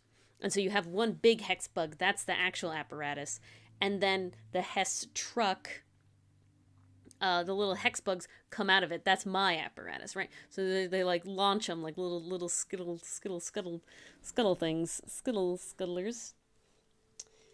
But all right. I think what we're gonna do is I'm gonna take a brief water break here. I'm gonna rest my hands a tad because what I am gonna do is I'm going to tell you all the story of our last Pathfinder session. This one's a doozy. This one's a long one. And then we'll get back into the other one, and we can start with the pigments, but we can also start with other stuff as well. But let us do that. So, it's my beautiful apparatus. That's what you can have on the image. And let us begin with the session story. And maybe we'll summon Mars by talking about a character. Now this one's going to have a lot more voices, so I'm going to try to do them. I'm going to try to make them different enough that you can tell. And yeah, this is true, PCM. It is a contraption. But here we go. We last left the party in quite the predicament. Miss Molly had gotten herself solidly stuck between the bars of Sylvia's cell, and Casimir's best efforts only made her harder to free. With his last attempt, Casimir slid right off the buttered Miss Molly, landing on his rear with a mighty clang. "My toast!" the once sleeping guard shouted, abruptly woken from his slumber. Do you have the files on other guards?" Aloria deflected. During this small moment of confusion, Lycoria attempted to push Miss Molly back into the cell, hoping to at least get her out of sight. Casimir saw Lycoria's struggle and placed his hand over theirs, and with a mighty shove, Miss Molly popped back into the cell, where Sylvia scooped her up and used her as a pillow. "Who took my toast?" the guard yelled, no longer disoriented from his slumber, Aloria's distraction only lasting a moment. "I think someone's been sticking their tongue where it don't belong," the guard glared at Sylvia as he stood up from his desk. This hulking 7-foot man hunched as to not hit his head on the low jail ceiling and stepped out from behind his desk. "Maybe a mouse took it," Aloria offered. This took Jeb, the guard, slightly off his guard as he contemplated such a possibility.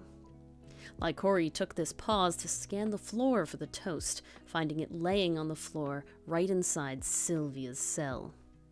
"No mouse would take my toast. He knows better," Jeb reasoned, continuing his path to Sylvia's cell. How can you be so sure? He looks mighty guilty to me." Aloria peered around Jeb's gigantic frame to a mouse hole in the corner of the room. "Oh, does he now?" Jeb turned. "Squeak! Come back here, you toast-stealing mouse!" Jeb cried as he started chasing the poor mouse around the back of the room. "Hello, Mars." Hello. At first I thought you were talking about a PCN thing, and then I recognized the mouse. Yes, and you're in your wrong outfit, if you don't know. Yes, I am fully aware now. Oh, yes. I am fixing that. All right, we continue. Lycori was struggling to reach the toast in the cell, but Miss Molly took this moment to duck out and push it to Lycori while Jeb was preoccupied. While Jeb was still chasing the mouse, Mfalo carefully snuck towards the empty toast plate on Jeb's desk. He lifted up the plate and placed the toast beneath it, hiding it from view. But before he could sneak back, Jeb stood up tall. "Aha! Gotcha!" the mouse struggling in his hand.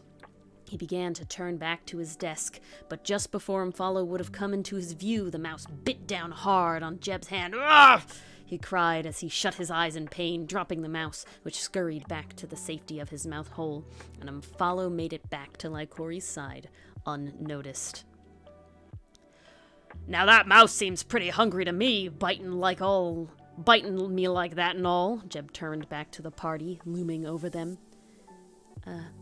I just remembered. Sometimes I have been so tired as that I have put my toast under my plate. Have you checked there?" Lycori offered. "Of course I checked there." Jeb was cut off as he lifted the plate, finding his toast below. "Do you think you can hide my toast under my plate without me knowing? Well, I guess hiding toast isn't a crime." Jeb bit down on his toast. With Jeb calmed down, Aloria managed to get a wealth of information out of him. Mainly the fact that after about 11 months as guard captain, most guards get promoted to the elite guard and are never seen again. No one knows where they go. And as a matter of fact, today marks Jeb's 11th month anniversary as guard captain. Llewellyn had also just been guard captain 11th months before he was brutally murdered. But Kirok had only been captain for 10 months before being promoted. At least Jeb claimed. Now the party is unsure if Jeb knows about Kirok's death or he himself was kept in the dark. As the party was finishing up their questions, Jeb abruptly stood, his chair scraping against the floor with a screech. "What? Who gave the prisoner a pillow?" Jeb's long and girthsome finger pointed accusingly at Sylvia in her cell. "That would be contraband, which is illegal," Jeb bellowed. "Oh, thank you. Crusty pollutant, welcome." Oh, hello, crusty pollutant. "The judge said we could bring our client a pillow," Eloria replied. "You wouldn't want to go against the judge, would you?" Jeb thought a moment. "Well, why don't I just go down to the judge right now and ask him myself?" Jeb leaned in Eloria's face. "Yes, please do." Jeb turned his head to face Lycori. "All right, you're coming with me then." "All right." Jeb put a meaty hand on Lycori's shoulder and guided them out of the jailhouse to see the judge. Once Jeb was gone, Casimir helped Miss Molly finally squeeze back out of the bars. "All right, I'll wait for Lycori. You should take Miss Molly out of here before Jeb gets back and sees her," Casimir told Eloria. "All right, but you should get that folder he was carrying around with him. Must be important if you didn't want to leave it behind." Casimir nods, and Eloria leaves with Miss Molly. Meanwhile, Jeb knocks loudly on the judge's door, and after a moment, it opens. "What is this now?" the judge asked, a bit shocked, crossing his face as he saw who was at the door. "Did you give him permission to give their pillow to a client?" "It doesn't matter, as I can assure you that there is no pillow in the cell, Your Honor," Lycori butted in. "What? Don't try to confuse me now!" Jeb grabbed the back of Lycori's neck, raising them off the ground. "Hush, hush, I gave them permission. Put them down, Jebediah." Lycori's feet hit the ground again. "Oh, well, all right then." Jeb scratched his head and started to walk back to the jailhouse. "Thank you," Lycori said, wide-eyed at the fact that the judge had played along. "Well, I hope this won't happen again." "I can promise that it won't," Lycori nodded and hurried off after Jeb. When they both arrived back at the jailhouse, Eloria and Miss Molly were long gone, leaving just Casimir waiting in the jailhouse. Jeb glanced at Sylvia in her cell. "What? Where's the pillow?" What pillow?" Casimir replied. "Oh, no, you don't!" Jeb slapped cuffs on Casimir's armored wrists. "You're not gonna get me with that shtick. You're under arrest for stealing town property. Once that pillow entered the cell, it was no longer yours." "What?" Lycori responded. "Does he at least get bail?" Yeah, bail will be posted tomorrow, though my shift's about to end." Lycori began to argue with Jeb, but Casimir shushed them. "It's fine, Lycori. See you tomorrow for bail." Lycori looked at Casimir quizzically, but shrugged, and left the jail with Jeb after he locked up his desk drawers, placing the folder he had been carrying around inside one of them. As Jeb left the jailhouse, he turned to the two front guards and with a stern look said, "Maintain the status quo." And they both responded in unison. "Aye, maintain the status quo, yep, maintain the status quo, yep, aye." Jeb nodded and headed down the road towards the tavern. Lycori and followed him, unnoticed. Left in his cell, Casimir was weaponless, his hands chained together and hooked up to the wall behind him.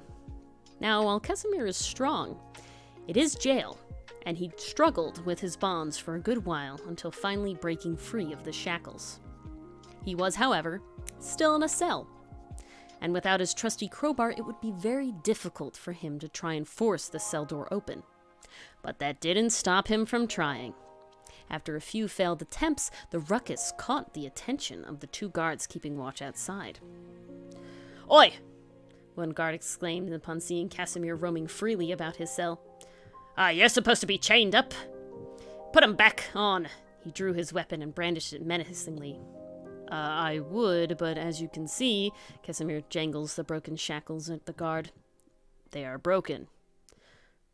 Ah, the guard said, pausing to think. What incompetent staff around here, Casimir muttered under his breath, but just loud enough to make sure the guards heard. Hey, what do you think you're doing? I'm insulting you. Why, I oughta get you arrested. I'm in a cell, Casimir gestured around him. I'm already arrested. You had first arrest, but what about second arrest? The other guard chimed in. Yeah, second arrest, definitely. Casimir rolled his glowing orbs behind his helmet. This continued until Casimir eventually put on the new pair of shackles offered by one of the guards. While the more vocal guard stepped into the cell to chain Casimir back up to the wall, the other guard walked back out to his post. Fully reshackled and no threat to the guard, a gong-like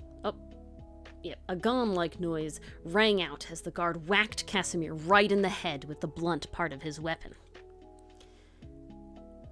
What was that for? Casimir exclaimed, though the blow didn't hurt him in the slightest.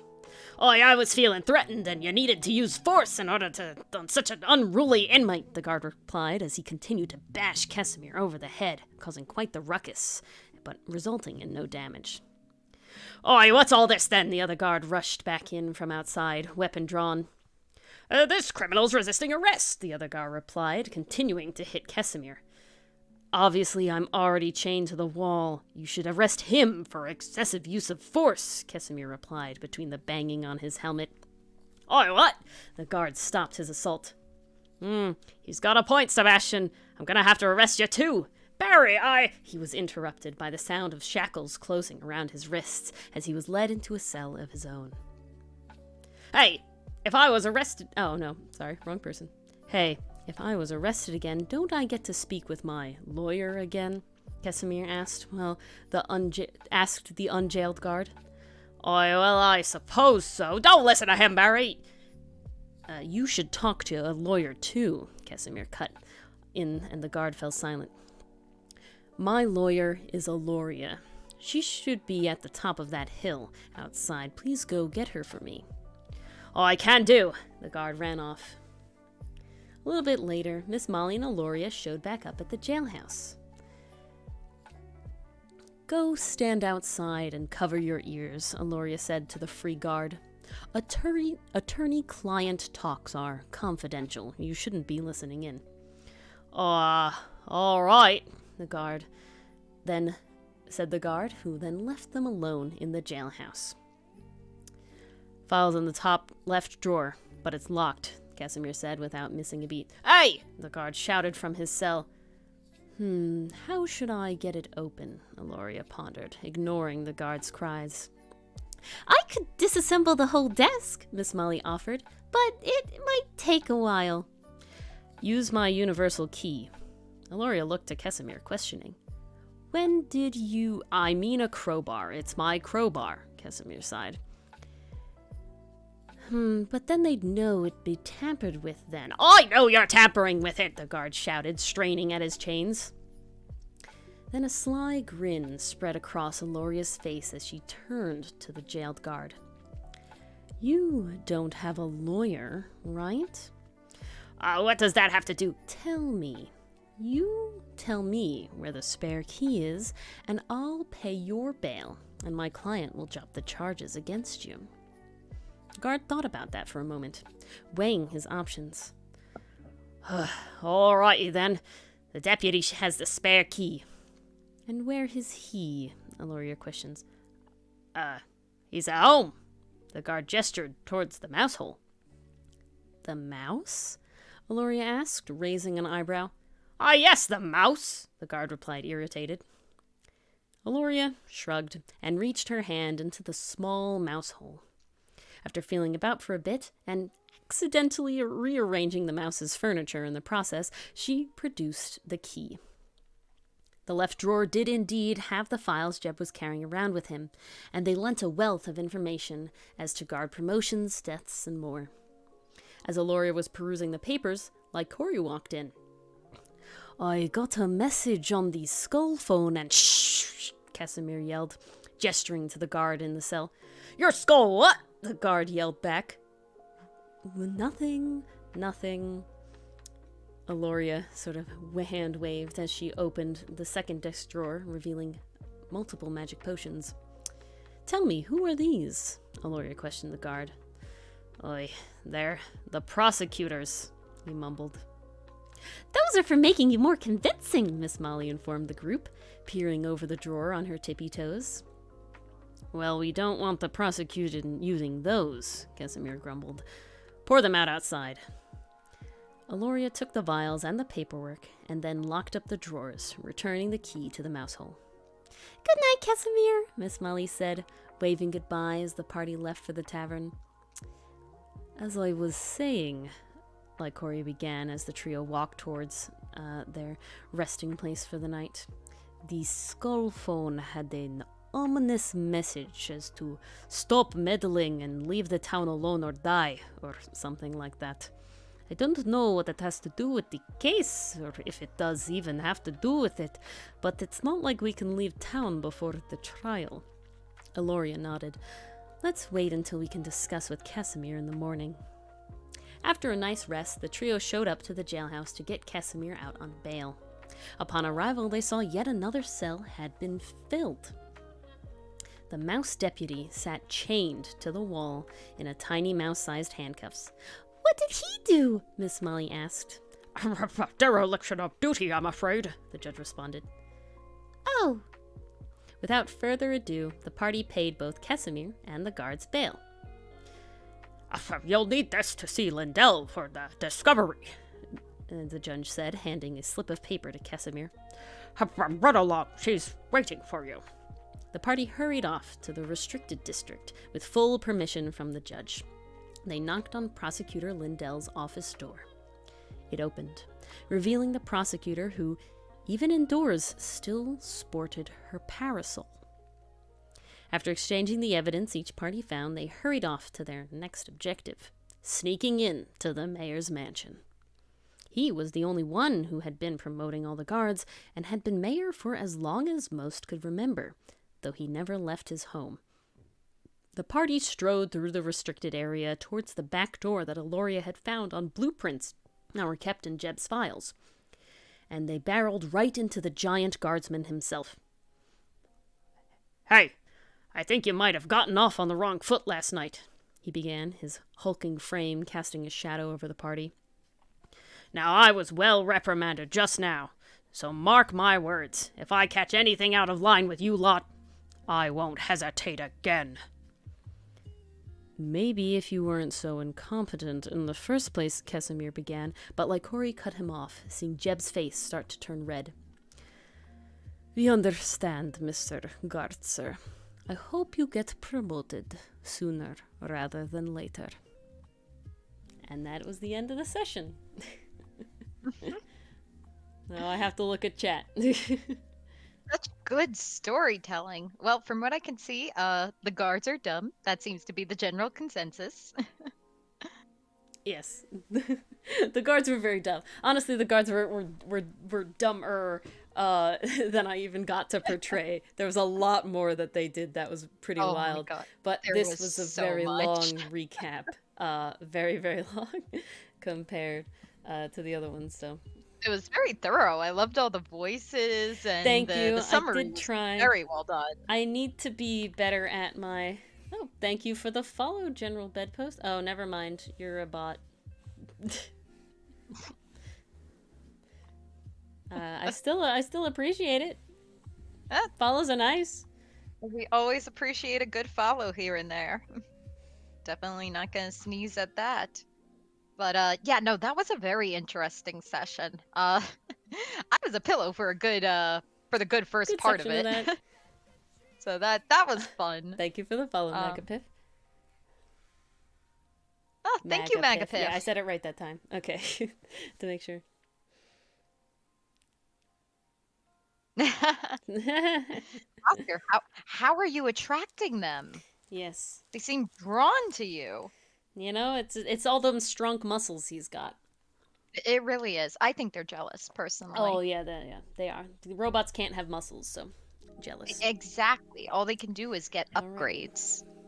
But yes, hello. This is Mars. For people who don't know, my co-host. She just Yes. unfortunately is a student, a person doing things with their life. Instead of sitting here drawing Oh, random things. Ori, come off it. You are totally doing things with your life. But yes, for those of you who are new, hi, I am Mars. I am the well, we're not doing Comic Corner, so I'll skip that introduction. But yes, Ori and I do work together. And I joined her on these That is true, streams. Megaviv. And it is super fun. We have a good Yes. time here. As she said, I am a student, so on Tuesdays I am late, very unfortunately. But Yeah, I know at least I am PCM. here. I know, never met them. Yes, Mars is Oh, actually well, Miss Molly. PCM, let me introduce myself. Mars is Yes. Miss Molly in the session that I just said. So she didn't have as big of a role this time as some other times. No, but I felt it was appropriate given the nature of the last session. Honestly, this was like Kesimir session. Cass if we're was being having honest. a good time. Cass was having a very good time. Sure, Scarecrow. Yeah, ask away. All the questions, any questions, and on top of that, Yes. which one is Mars? We got nameplates, Oscar. We do have nameplates. They're very lovely. The god, the planet, of the chocolate bar, Mars. Which are you named after? It's the planet, and there's actually a story behind that if anyone is curious. Well, technically, it's named after the god because the planet was named after the god. So you know. Okay, if you want to get technical, sure, fine. Yes. Oh, okay. Tell the I'm getting story. messages for tell it. Yep. So It's a very short in- story, guys. it's incredibly short. But in my undergrad, I was part of a something called Cosmic Club, which was basically if you had an interest in space, planetarium stuff, this is the club you would join. And I had a very big interest in that, so I joined. Was on the e-board for a couple years, and just through that, for some reason, it's kind of related to how my real name sounds. And one day they just started calling me Mars. And I really liked it. It just stuck, and that was always what they referred to me as. So when it came time to create internet handles, that is what I went with, because I really liked how it sounded. I kind of like the androgynous factor of it as well, because that is super appealing to me. And yeah, it was a short story. Yeah, it was a very short story. Sadly, there's no planets that go with my names at all. Maybe they'll find one and invent it. Fine. Well, technically, there's like smaller ones. Who adopted who? I think Who adopted technically who? me, if you want to go that way. I adopted my. If we go back to middle school, yeah, you were way more. I was the extrovert. extroverted. Yeah, so You were the extrovert who so that's adopted how the it works. introvert. Yes, exactly. Androgynous. I was the adopted introvert back in middle That's how it works school. out. Orion. Oh, that there does you work. go, That does Ori. work. Orion. Beautiful. Orion. So there we go. We got our space theme. Yeah. What was I gonna say? Now I've forgotten it. Oh, is that is usually how it it's goes, funny. Oscar. It's funny, Jamie, that you mentioned that, because I actually knew someone whose at least chosen name was Mars, like actual chosen name, like not internet handle, like in real life. They I don't think it was their given name. I think it was their chosen name, and they were femme presenting as well. So it's very funny that technically it is androgynous, but both of the Marses that I know are femme. So it's very funny. I am sorry I've ruined it for you, Jamie. Now it's forever femme. Ooh, you gotta tell us, PCM. You gotta tell us. Oh yes, please. No, I was gonna say something else, but I have lost it. Oh, it's about androgynous names. I don't know if anyone was ever on Pokemon Showdown, when that was like a big deal, but I was a big deal on Pokemon Showdown, and I had my own league with my friends. We built our own league within Pokemon Showdown, and we were called the Anion League because we're freaking science nerds as hell. And my name on there was just Origami, and so I was leader Origami because I'm sorry, champion Origami, because I was the best and I was the champion of the whole thing. And so because my name was androgynous, I think everybody thought I was a guy. If I'm being honest, versus my friend. You did take control of a room, so that was It was very the Anion League, masculine Jamie. I don't know if this is you like were very a confident. weird moment here. where you somehow knew me from that. But yes, we were the Anion League. And, the Anion League. Yes, it's like cation, but we said it Anion. Gender bend? I mean, You're could. welcome to. I You're very welcome personally to. would not be opposed to it. Honestly, because of the art style that I have for men and everything, it would be probably like 3 changes and both of us would be Honestly, more masculine. it would just be like lose the line here, maybe add an It's extra lose the line eyelashes, here. fix the body shape a little add bit. an Adam's apple. Oh, because bulk it out. because it was named after anions, Jamie. We called it the Anion League. So it was like, well, it was named after the anion, the thing, right? Versus like a cation. We called it the Anion League.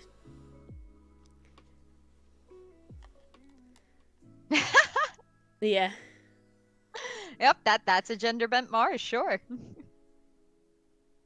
I can't do this to you. Oh, sorry. Oh, But yeah, versus I had a friend and her name on the platform was Julia, right? Like that was the name that she used.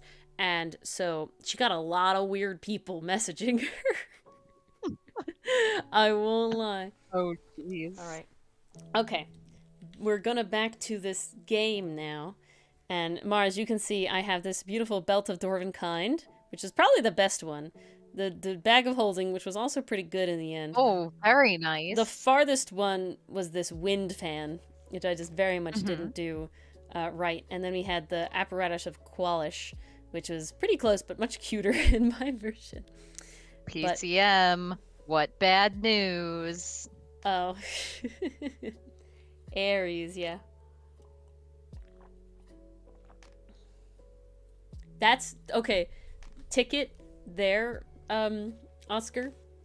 So that would be Mars's, gender bent Mars would be Aries, and then gender bent Ori would be Orion. Like, then that's how it works. Yeah, there you go. Secrets. Good all right, night, Scarecrow. I'm glad I could catch you before you left. I do just like it's a thing, and honestly, it's a relatively boring sword. The Pathfinder Flame Tongue is better. Yes, no Noop today. No Noop today, no session. Yeah, no session. Okay. Well, that's better than dead. I don't know of any flump-related items, Magapif, but Flump? I will say, yeah, flump is a creature. Magapif, I will say that we do plan on doing creature art. Me trying to draw creatures from memory, so we can definitely do a flump with that one eventually. Ooh, Jamie had a session. Very nice. Ooh. What of You're up what? For talking about Jamie. Feel free. You want to be an NPC? If Says you want to tamales. sell tamales, Oscar, go for it. Alrighty, but What's yes, stopping you? I am going to draw some marvelous pigments as we do this, and if anybody else wants to give items from the 5e DMG magic items, because I know those all have like images, I will try to draw those in 15 minutes to the best of my memory ability. Alex? What about Alex?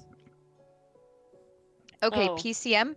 If you need some information, Androgynous not sounding name. information, Alex is very inspiration for androgynous sounding names, my 2 favorite ones, Caden and Ash. Ash is really good. And Alex is a very Alex good one. is fantastic in my opinion, because I feel like that's the most like commonly used one, right? Alex is very good. Definitely Ash is fun. commonly used. Ash is fun. Like I always wished my name was Ashley, because then people could call me Ash and I could have a really cool nickname that also related to Pokemon. Yeah. that was like the middle school dream. My real name is Androgynous, and Dylan's name is technically Androgynous as well, because I knew actually an equal amount of female Dylans as to male Dylans, so that was very funny. So I associate it as we did have a couple Dylans. We had a fair amount of Dylans. Yeah. And ooh, so Four it's of Ash funny. has a nice ring to it. Gotta say. It's funny to me that it's like I'm kind of like waiting for people to like mix us up, especially when we eventually have the same last name. Like, who's the Mister and who's the like, I think it's very funny to me that could happen. When I first got my job, I had someone email me, and it was someone that we were only emailing with me, and they called me Mister. They signed it like Dear Mister last name. And it was like, I honestly like didn't care, it was just to like let it slide or something. And then I called them Mister because of their name or something. And then they said, oh, I'm actually Ms. And I said, me too. Oh my god, that's too funny. That was hilarious. It's so funny to me. Just the fact that you both did it to each other. Yeah. That is hysterical. It's very, very funny. It is androgynous PCM. I had to think about what your name was, but I recalled now. All right, let me make these pigments with my thingy. Let me grab that 15-minute timer. I apologize for any chewing noises that might be coming over stream. I am currently eating dinner. Okay. If it gets annoying, please let me know. Oh, Wings of Flying. I do recall seeing that one, but right now we're on pigments right now. And I do need all the time. Maybe. We'll see. So how much time do you allot yourself? 15 like fill me in on the minutes. rules. So Okay, it's okay. give me an item. It has to be an item from the 5e DMG because I know that those all have images with them, right? Okay. And then I attempt to draw them in 15 minutes. So I give myself like a sketch, and then I do like a thing, and the goal is to try and draw them as accurately to the real thing as possible. Not necessarily pose, because I am going to use the symmetry tool as much as possible, because that just makes it easier. Mm-hmm. But yeah, so as you saw before, I did the bag of holding. I did the other thing. 40 minutes. You got through a lot before I came on. I got through 4 before you came on. Because I didn't too start bad. retelling the thing before, essentially like until right before you came on. You got like right at the beginning of that, Yeah, don't drive on Valentine's Day. Yeah, I was like looking at the time. I'm like, I hope she's okay. Oh no, I was all good. I was just traffic? running into traffic freaking Yeah, everywhere. goodness. Yeah. Movie theaters, restaurants, Yeah. Valentine's dances. So going by the schools was a mistake. Damn. I didn't even think about that. You know what? I didn't either, which Okay. makes it even funnier. So I think there's a green frog in one of them. Oh, like a little frog sticking out of the box? That's cute. They're all like pigments and they all like look like stuff. But I only remember like a few of them. So we're gonna try to do them. Ooh, you gotta read Jamie's session for me, Mars. Ooh, yes, absolutely. My computer just froze. Why did it do that? Of course it did. How dare you? Should I read the whole thing or should I just summarize? Just summarize for me. Okay. All right, so recap of the last session. They found a hidden part of the college that they're stuck in. I remember the Turned out college. to be a top secret research lab from Estel. Okay, so Barbarian is going through trauma. I thought I knew these pigments better than I do, but I sort of blanked. Ooh, but lots of government documents were found authorizing the research, signed with a minus. Wait, is that signed with a -B or is it just B? Like, please I think tell it's me signed if with a B. Jamie. Okay. I couldn't tell if that was the dash for signature or if it was -B somehow. Was this the research that your character was doing, Jamie? Should I reveal? It turned out to be Belial, the person in charge of the prison. Well, that's who the B is, but I think the research was being done by Jamie's character as well, if I remember correctly. And Belial just sort of signed off on it. I don't know what colors these are. I lost it. That's the whole point of doing from similar. memory. Weren't you the one bragging about your memory earlier today? Yeah, but there's a lot of items. And I wasn't bragging. You were the one that was like, you already memorized it? I didn't even say anything. I was impressed. Yeah. So you were complimenting me. I wasn't bragging. That's all I'm trying to say. So to answer your question, Ori, similar but a previous version of Jamie's research. I see. Precursor, if you will. Okay. I think I've done these pigments wrong, but honestly, I'm just going to kind of go with it, and then it's going to be kind of done. And this is going to be a short one because I'm running out of things. Oh, you have a whole 15 minutes. Oh, it's not a time limit thing. It's literally like, I'm going to be done early because I don't know what other colors to put in here. So this relates to the letters from the previous session. So the next few messages are the exact contents of the letter. I could read it if you'd like. Yeah, sure. Right. Attention, inmate. Do not think that you've escaped your sins simply because you rest within the walls of the Grand Penance Asylum. I know who you are and what you've done. I will keep in touch with you later. All you need to know is that I will tell everyone what you are if you do not complete my requests. B. I'm sorry, Oscar. I can't translate it. I'm not that good. That would be a lot to translate. I am practicing Spanish with my father, though, now. Oh, nice. Not like practicing, but like trying to force him and I to use it more, you know? Hey, that is still something.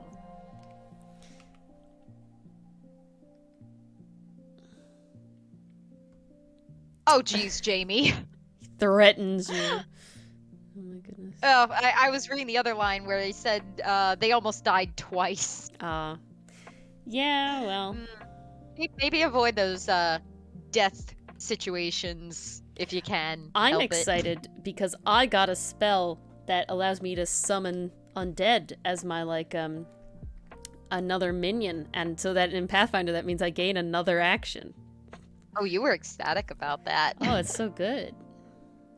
Why wouldn't Damn, I be? Jamie, your DM ramped up the difficulty. More it's a pets. difficulty spike. Dang. That's rough. Is your DM known for being deadly? These are important questions. We get suspicious when our DM gives us good things. When did we get suspicious when he gave us good things? I think it was like an extra hero point or something. Yeah, like you we kept getting questioned extra how we hero got points, it. and I didn't know why you kept getting extra hero points, so it was sus. Well, he kept making the joke where it was like, only you guys would be suspicious over positive things. I'm practicing for campaigning on Madrid, yeah. One of the encounters was made up of 2 CR8 creatures for a level 6 party. Holy crap! Oh, damn. Are you guys min-maxed, though? You got magic items?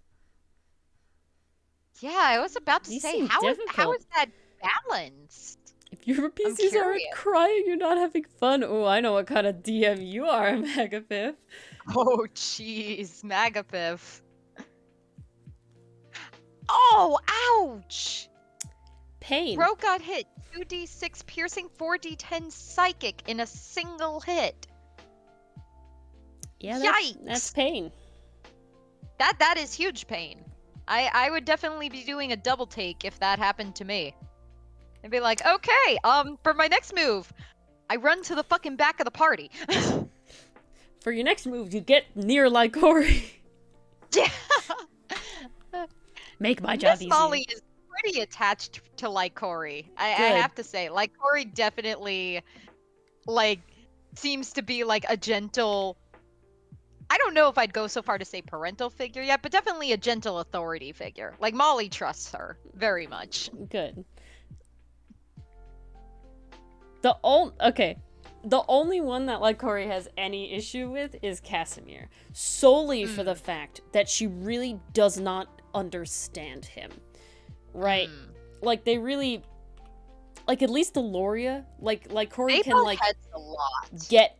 Like understand, like, okay, Lycoria has Aloria Aloria has a very, I know, Like it's very Coria? different, it's very difficult, but Aloria has a very specific goal, right? And if it's to further their knowledge, she will do it. And it's like, at least I can, like Cory can, like, comprehend that. But Casimir just going around and, like, sowing nonsense and stuff is like, why are you doing this? This does not make sense. This is not good. This is like, Why are you spreading it's like, rumors? this isn't worth it to like Cory, right? To And you're hurt just a friend. making it harder for everybody by doing this.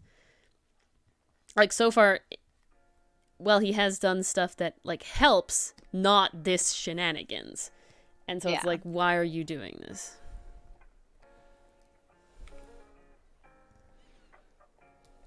It is chaos. I only remember the frog. Oh, I thought I remembered more, but then trying to draw it, it just isn't happening. Ooh. Jamie, you really had a tough fight. Yikes. I mean, like, 2 CR8s with a level 6 party of how many people? 4? Well, not only that, but the enemy had an AoE ability where if you failed the save, you're incapacitated and frightened. Oh, So God. think that on top of all the damage. Yipe. That's why, like, Cory has the fear resist for their friends thing. I'm thinking, maybe your DM wants you to think outside the box. You know, Yeah. maybe fire an arrow at, I don't know, at the ceiling and make some crush the enemy. Or I'm also thinking, like, could you have avoided the fight, maybe? Yeah, that's one of the things we're encountering now, is that we don't have to go through fights. Like, we can talk our way out of it. And it's just like what was it, a hazard? Yes. I think was Some the of them phrase? are, yes. Hazard is one of them. We have not had a session, a fight in 2 sessions. We have not. It's been mostly information gathering. Well, I guess we did and a lot of technically have a character fight. development. We had a fight the start of the session before this one. Oh, okay, technically speaking. But a yes. very small one that I really count We for the couldn't have session avoided it, before, if I'm being honest. Mhm. Like, I feel like it's from the session before that, not this one, in my brain. Yeah. No, that's how I remember it too. Because it was, like, at the end of that session, at the beginning of this one, so I didn't feel like it counted for the one that it started in, solely because it was, like, it was the one before that, like, procced it. Oh, heck, I Ooh. suddenly have 3 minutes left, and I am not on coloring. Man, acid ooze? Ugh. Yeah, don't want to be wading through that. Nope.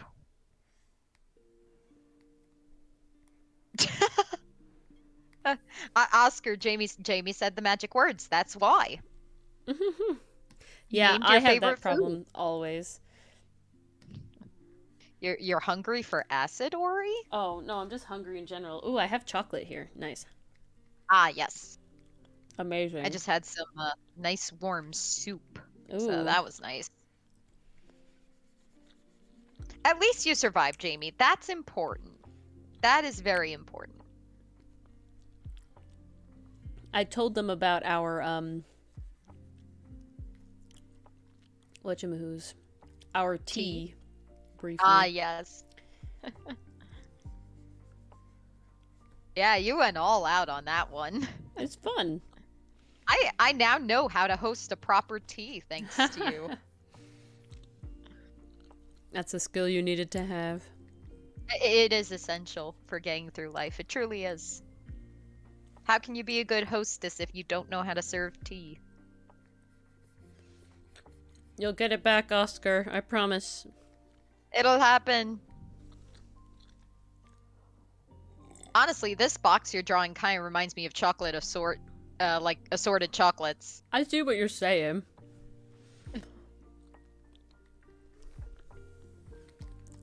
Oh, wow. Jamie, you are lucky you survived this fight. Jeez. I know the box is brown. All the odds were stacked against you guys here. Holy crow. Oh god, that's not what I wanted. Okay. The This struggle boy's is green. truly real. Then we had this one is purple, blue. And good thing for that. I can't imagine going into that without a rest. Like, if I weren't at peak health.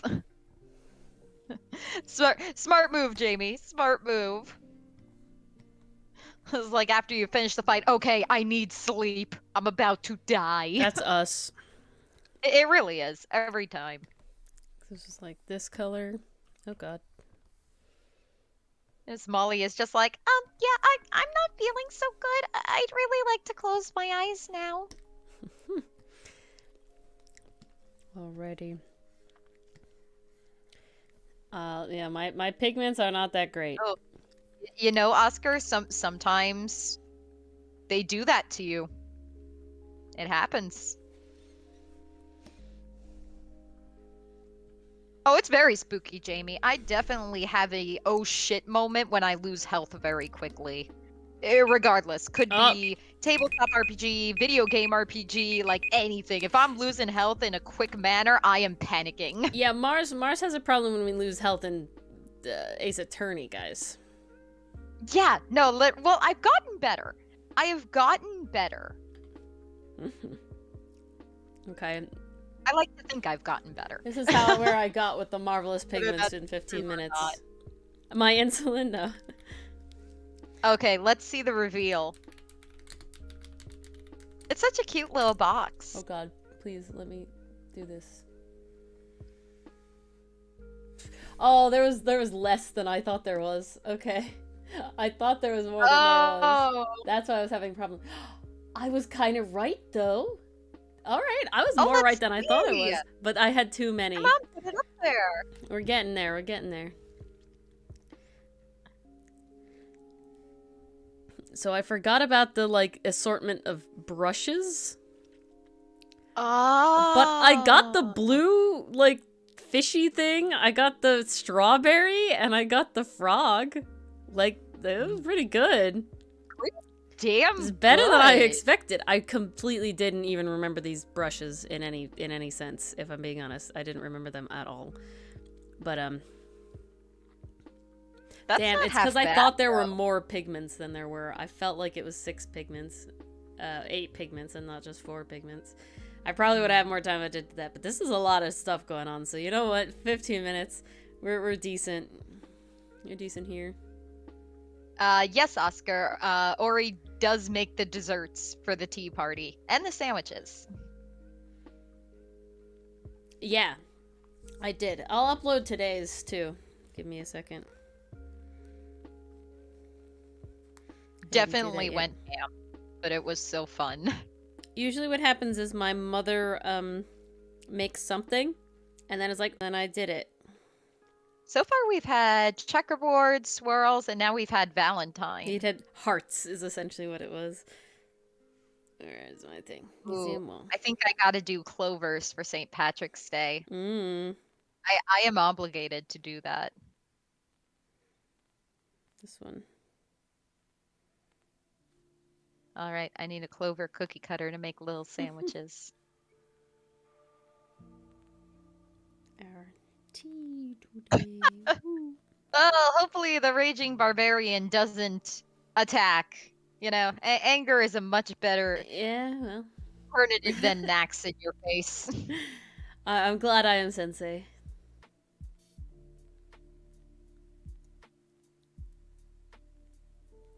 Interesting, Oscar. What did you feel you failed at in your tea and cookies? Because you don't have to go as fancy as I go. Tea and cookies, so maybe she can help. I wouldn't worry about the grammar, Oscar. Midnight brain kicks in for all of us. Yeah, this was the tea and cookies today. It was cookie hearts, 3 different cookie sandwiches, cookie things up here, and this is a red velvet molten lava cake. This is good stuff.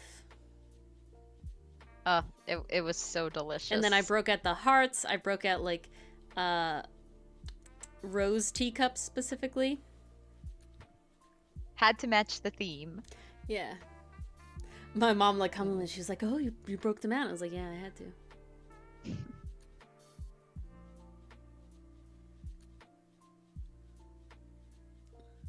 Why do you have a 26? Jamie, what system are you playing again? Because some systems it's like, what? And other systems it's like, oh, nah. 5e? Why do you have a 26 AC? Please? Yeah, how did this happen? Why? I don't understand. How did it get? Are you Blade Singer? That's the only thing I could think of. You guys are currently 6th level? Yeah, you're 6th level, I believe. How the hell? Yeah, he's a Blade Singer, that's why. Oh, Character is a okay. Blade Singer. That's Now it all that's makes where it goes. sense.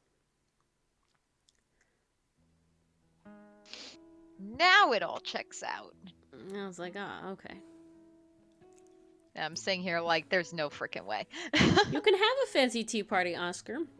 All you need is tea. A relatively nice looking mug. It doesn't even have to be a teacup and saucer, just a nice mug, you know? And just some cookies. You make them yourself or not. A sandwich. A sandwich and some sort of like sweet bread thing on top. Like, you know, maybe it's a scone, maybe it's like a croissant, you know, something like that. Something breakfasty bread. You could do French toast. French toast is nice good. looking mugs. How dare I? Wait, how dare I? It could be a regular mug. It could be an ugly mug. It doesn't have to be nice looking. It could just be a vesicle for liquid.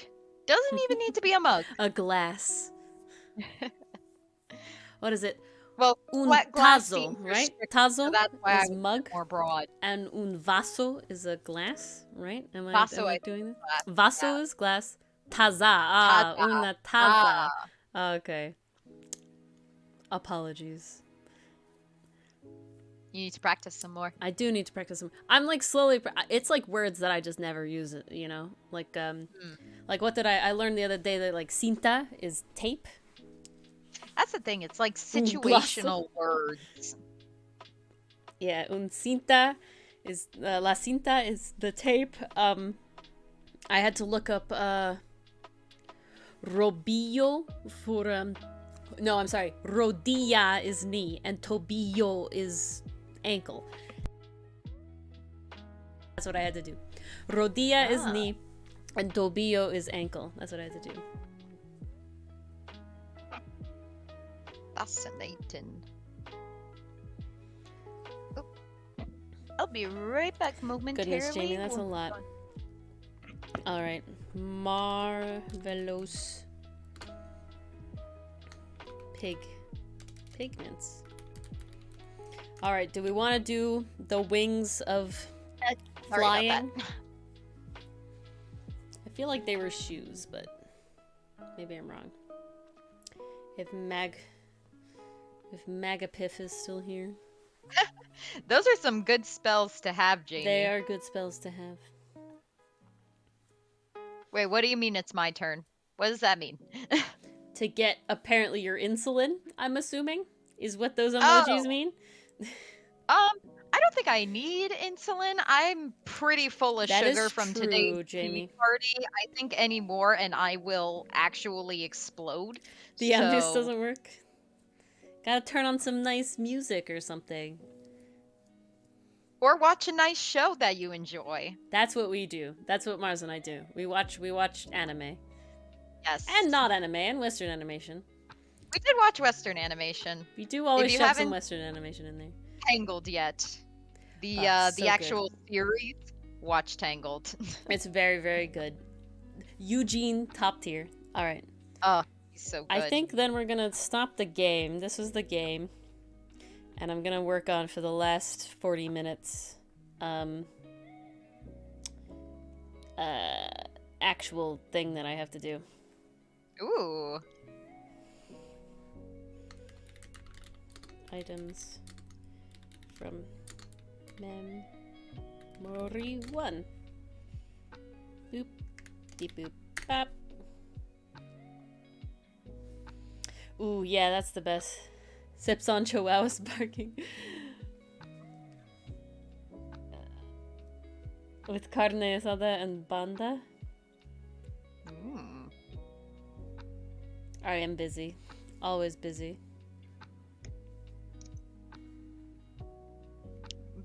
Busy Dang, little Jamie. bee. Yeah, that's a lot. That's a lot of wisdom. Wow. Oh yeah, I combined, Mars, you didn't see this, I don't think. I combined all the like responses for that test to show our grouping of the people who took it in the server. This is the grouping. Nice. No, we haven't. Not everyone's taken it yet. They don't have to take it though, but it's funny. Still waiting. But for the most part, we know the type of people that follow us. They're nerd goths. It was so funny. Because earlier, like, I was kind of surprised that I got more goth than I did nerd, and Ori got more nerd than she did goth. But we were still like relatively on the same spectrum. There was one question we both It's just like, had this is complete me. opposite answers I for. think this is me, this is you, and then this is Oscar. These three. Me, Yeah. you, Oscar. Oh my god, Jamie. Bad luck. Oof. Oh, that's horrible.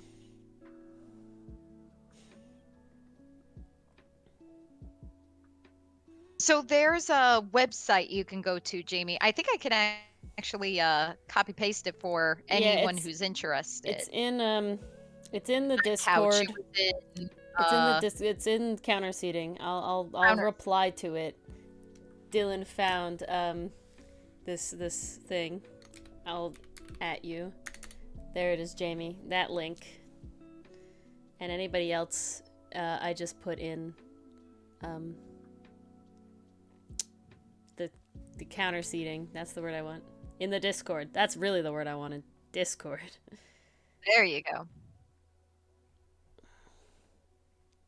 Scoobity wop.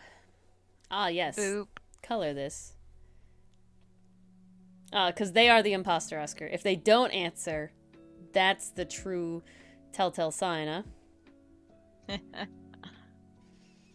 Yeah, I think I still want it to be relatively the same colors as before's.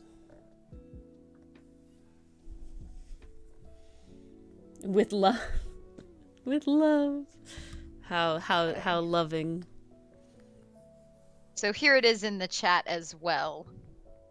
Just to make it easier for you guys, if you'd like to take it. I please think feel free. Jamie being silent means they're taking it.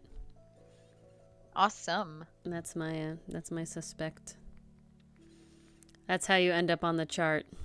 You take that test, and then I take your dot, and I put it on the group chart. And you get to become Spam? What one is of the us. spam? Spam. No, we weren't, Jamie. Go take your test in peace.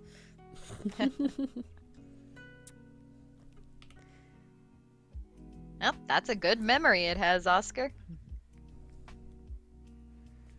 Well, it's okay, Oscar. I saved your dot. I didn't label them with people. I wasn't trying to out anybody, but I do put I am conglomerating the dots. Coagulating the dots. That's not the right word, but I think it's funny. Don't use coagulating like that, Oscar.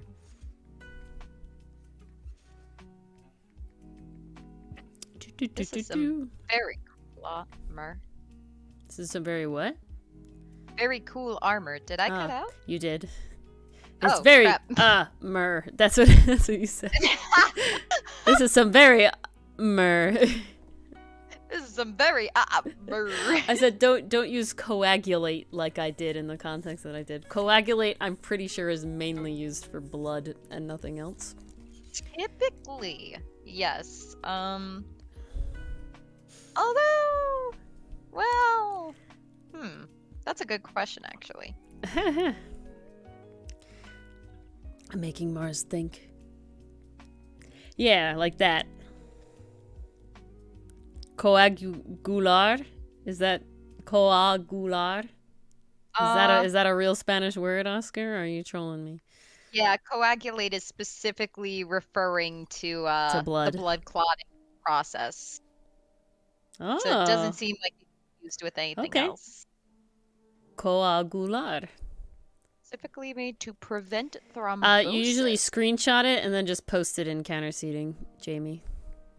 Yeah, so That's what like we do. either snip from your computer or you could screenshot on your phone, whatever's easier. Yeah. I literally took the test earlier today and just screenshotted it off my phone. With me, we were sitting next to each other. It was like literally at the same time. Yeah. I like checked. Oh no. What? And then every so often I hear a yes. No. Well, you gotta tell them why we were slightly different. Well, okay, so there was this one question where it asked oh god, how did it go? It did, Oscar. It was It did. it was about It's about fantasy, basically sci-fi. fantasy, sci-fi, and fictional worlds being used to like analyze society or something to that extent. Something like that. Jamie, you saw the question, so you probably remember what I'm talking about. But Ori and I were very split on that because I turned to her and I said, well, yeah, of course I'm interested in that kind of thing because that's what makes intriguing world building. I want to know about that kind of thing. And you got allegories, you got metaphors. Like, who wouldn't love that? And meanwhile, Ori is just like, I don't care about that. I just want to draw cool shit. Yeah. It's like I don't care about the hidden meaning, whatever. That's not what I'm here for. I'm here for the cool stuff. Ooh, Jamie's following the pattern. There's the difference between artist and writer. I just thought it was so funny how distinct the difference was between the both of us. Yeah, it's very much like, I'm not trying to have any commentary on anything. I just want to draw cool shit. Meanwhile, I'm like, yes, metaphors, layers, analogies, more. Yeah, honestly, Jamie, that was kind of my reaction too. There were so many questions where I just answered like the middle option where I was like, kind of yes, kind of no. Doesn't matter to me. There's definitely personally. a couple of questions that were definitely like very prep that I answered like yes. So that probably pulled me left. Most likely. I definitely recognize some of those prep questions. Nope, that's not what I wanted. But then there was like one obvious jock question that was like, there's a couple obvious jock questions. You value physicality and strength as a good value or something to that extent. Okay. Jamie goes here. Oh wait, Jamie's taking it again. He's going for a round. They're going for a round 2. Oh, all right. Well, I'm gonna put you on here for now. Still in the scatter plot area. The group is gathering, Oscar. It is very, very tight, if I'm being honest. Very like-minded. We're all solidly nerd goth in there. However, Oscar, you're the only one who got normie. Everybody else either got true nerd or LARP. I am a LARP. I'm a true nerd. Which honestly kind of makes sense the more I think about it. Yeah, no, this was very entertaining. And Dylan found it? Yeah. I think Nice. probably what happened is that the other, like, normal friend Discord that we're in likely did it. That's usually what happens. And then they, like, everybody takes it, and then, like, random stuff. I mean, it could be Oscar, maybe.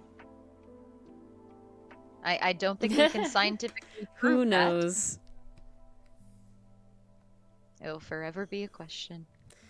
Alrighty, let's do this. Oh god, that's too big. Uh-oh. No, this is not what I want. Thank you, that's what I want. Oh, man. Wave of fatigue just hit me out of nowhere. Oh, really? How could you?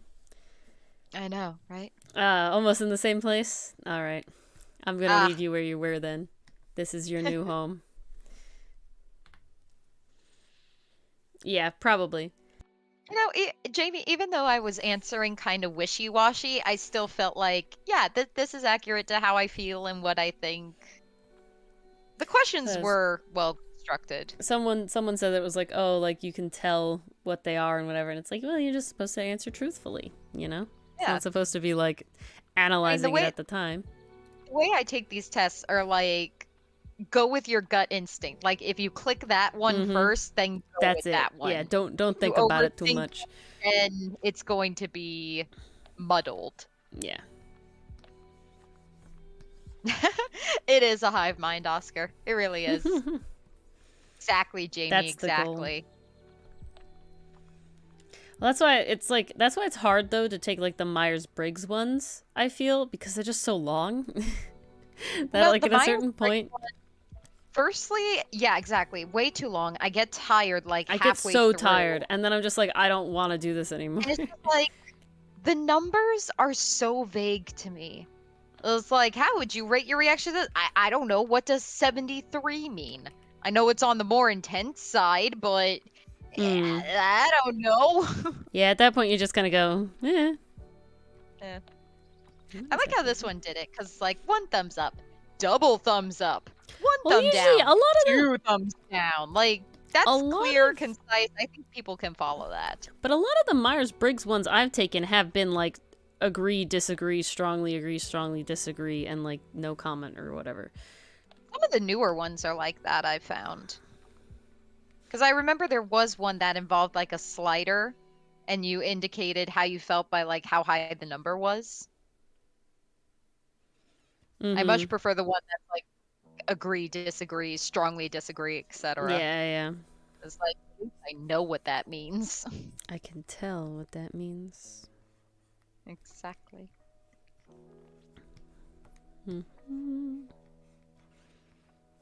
Alrighty. I am loving the feather pattern here. Thank you. And I'm glad it comes across as feathers. I was worried it might come across as leaves, and I was like, I'm just going with it anyway. But I don't see leaves because I don't see a stem, personally. yeah, you and Scarecrow both have said that it gives feather, and you know what? If it's giving feather, that's all I can ask for. That's 2 people who said it. Good enough. Honestly. That's all I need to be happy.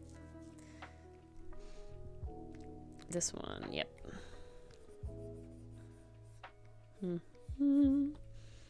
Feather, yes, plumas. Websites go as far as that, Jamie. I mean, theoretically it could. I don't think it'd be hard to design a program that does analyze that. But I don't But for, know like, if they do that or not. thing that people do, I don't think they bother with that. Yeah. Plumas, I remember that one. Yes.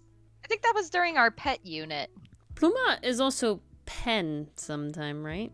Pluma. Because it's like writing with a feather. Oh, yeah, like a feather pen? Pluma. I also know like bolígrafo. Bolígrafo. Bolígrafo. And those are the ones I remember. What was pencil? Lapis. Lapis. And okay, I did remember. Lapis. I just got too many languages knocking around in my head, guys. I got Spanish in there, I got Japanese in there, and I got a little bit of Gaelic in there. And it's just, it is much. I got some Italian, but I didn't take it long enough for it to be like an issue, I guess, in like how my brain works. There's like a couple words when I'm like, I remember these because of how like close to Spanish they are. One is from a compound word, ooh, and the other is because, well, the pluma makes sense. Bolígrafo, what is the compound of bolígrafo? Like paper? I don't know what, like graph, right? Like grafo would be like, grafo from Latin, yeah. Okay, that checks out. Look, I got that. I'm smart. Yay! No.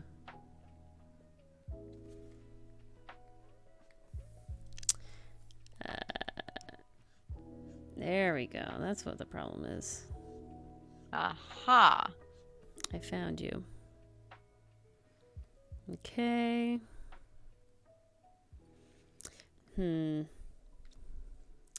Yeah, I think we're gonna change this. I think we're gonna make this. Oh God, that's not what I wanted. No, undo. Okay. There's one feather This uncolored color. in there. Yeah, I know. Oh, okay. Because I think I'm changing what colors I want certain ones to be.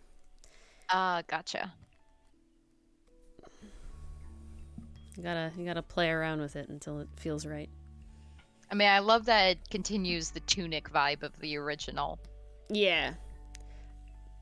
I definitely liked the original design, but it definitely didn't feel like as much of sort of like where I've gone now. Mm-hmm. So I wanted to sort of have that. Voluntarily kidnapped. Pen, pencil, pen, pen. Well, I guess pen is short from pencil. Yeah, that does make sense. That would make sense. I'm not sure if linguistically Words that are makes weird. sense. I are learned very weird. the origins of goodbye. Do you know the origins of goodbye? I remember you said, I just don't have the brain capacity to remember the story at the moment. Wasn't it like, oh no, it came from God bless you. God be with ye. God be with you. So Okay. so it was God be with ye, Close.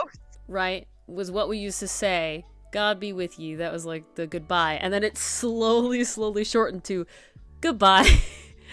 So technically, goodbye is shorthand. Yeah, but at this point in time, it's not anymore. It's a full because word. nobody means it that way anymore. So it's gone round to the point where it lost its original meaning completely, and now it just is its own meaning.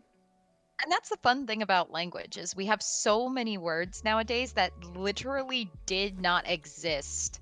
Like, not even 100 years ago, like 30 years ago. Yeah. It's literally always changing. That's what makes it so fascinating. There was my time to nerd out. Ah, there we go. That's what I want. Jesus te ayude?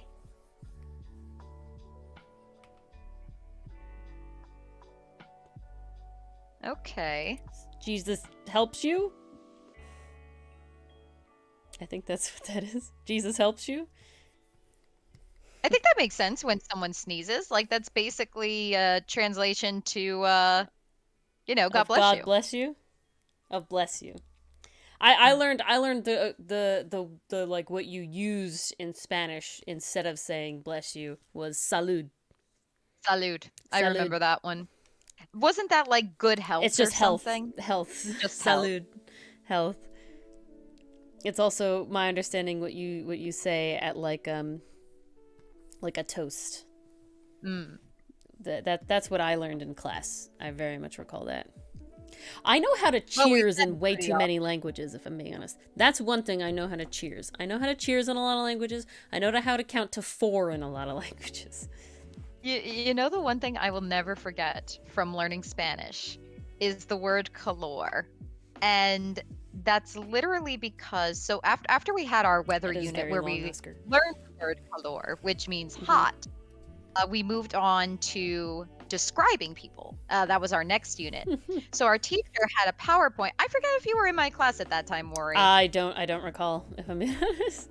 Okay, maybe it was. So far, I don't recall this. First started Spanish, but so we were going through a PowerPoint presentation, and the teacher had a whole bunch of different people on the slides, basically asking us, okay, how would you describe this person? How would you describe that person?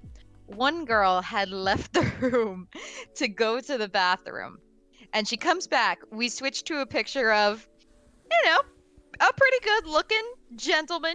He's got the muscles, he's got the very nice facial hair. He's looking pretty fine. She walks into the room, having just come back to from the bathroom, and she knew what the task was before she left. And as soon as she walks in, she fans herself and goes, "Ooh, calor, calor!" And we just all died laughing at that, even the teacher. Goodness. It was hysterical. And that was when the teacher corrected us, saying, well, I mean, yes, that means hot, but that's not the hot thought you'd It's use not to the right kind of hot. describe people. Guapo. I believe it's guapo. Muy So then she was like, guapo. oh, muy guapo. Oh, no one could take us seriously that day. Of course not. I'll Who never could? forget those 2 words thanks to that moment. Interesting. Very interesting. See, that's kind of how my brain works, though. If I have something memorable to pair with the information, I mean, I a lot will of brains remember work that way. Like I I was am trying to guaranteed teach to Dylan remember it. the days of the weeks and the months. Mm-hmm. So that's where we're at with him now. Because those I remember. I mean, Oscar, is your class wrong?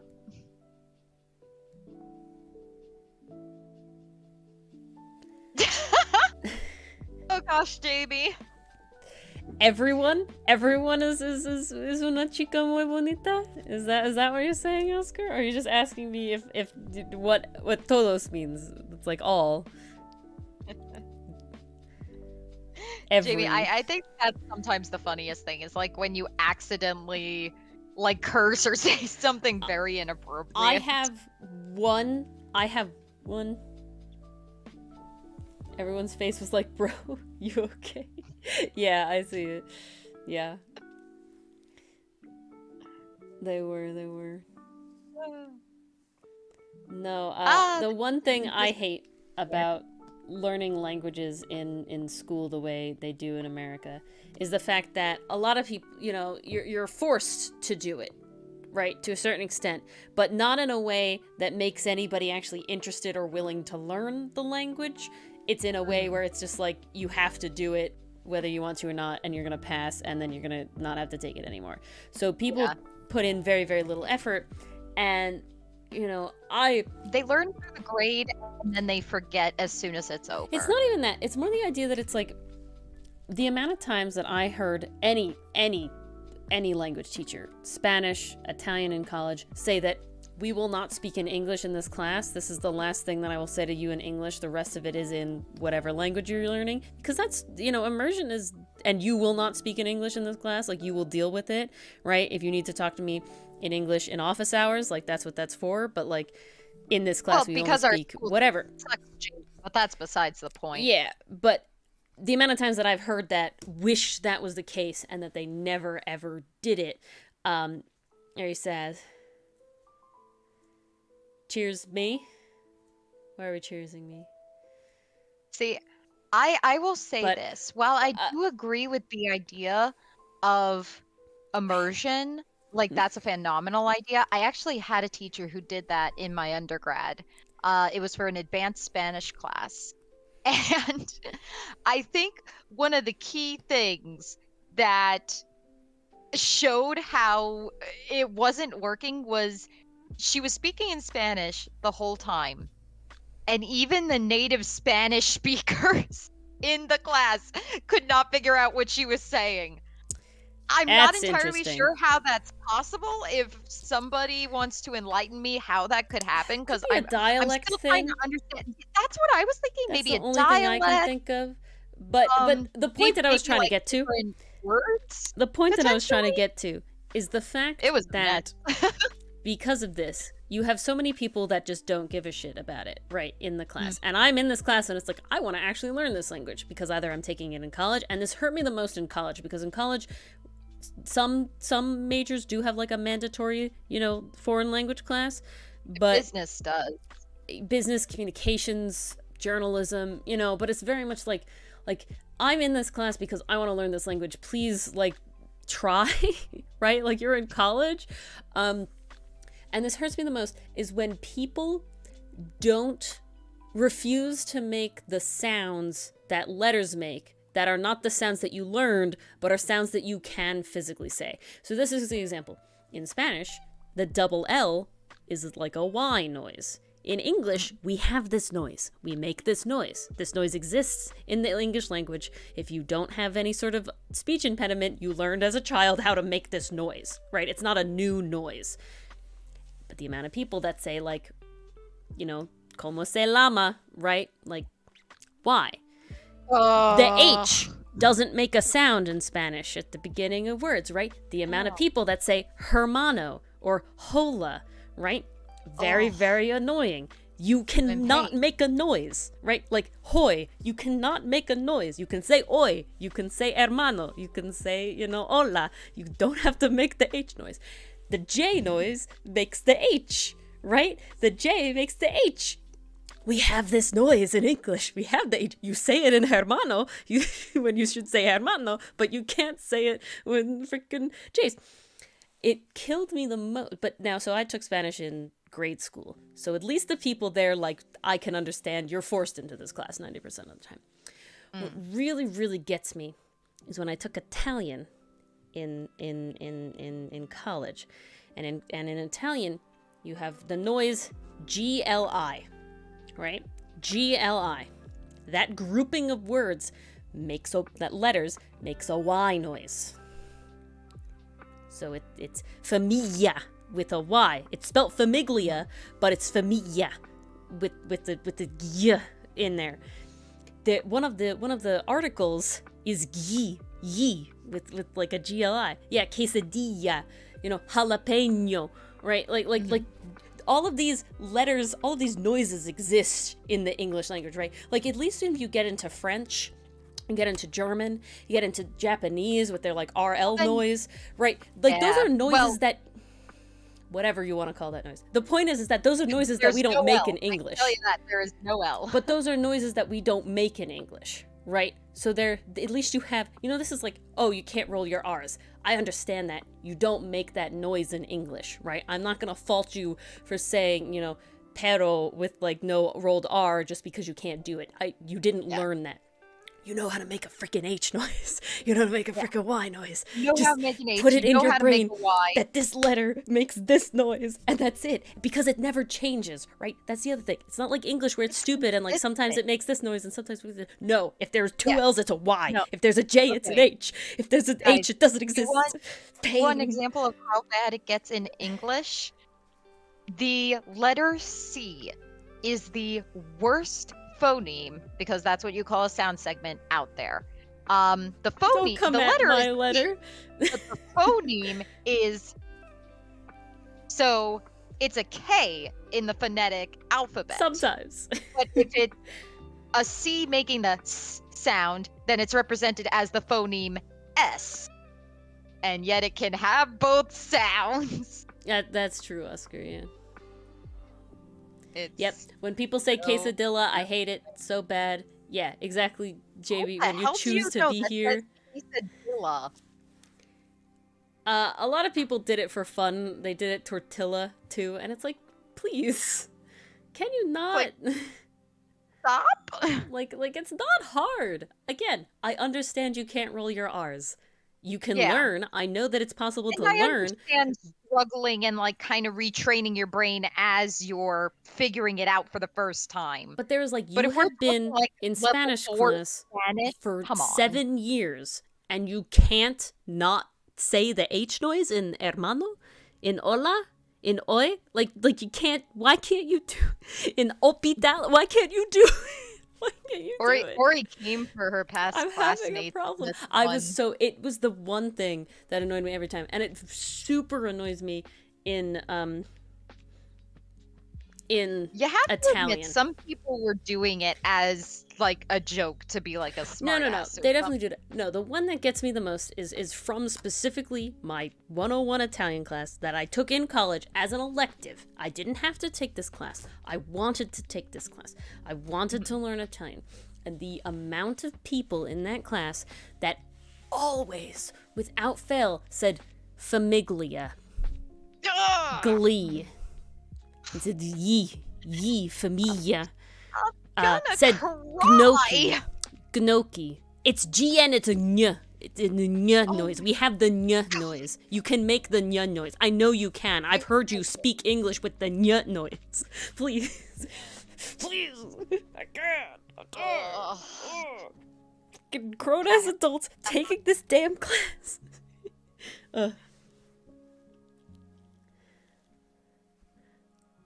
What words and sounds get kind of with your pronunciation? I don't. Honestly, I love.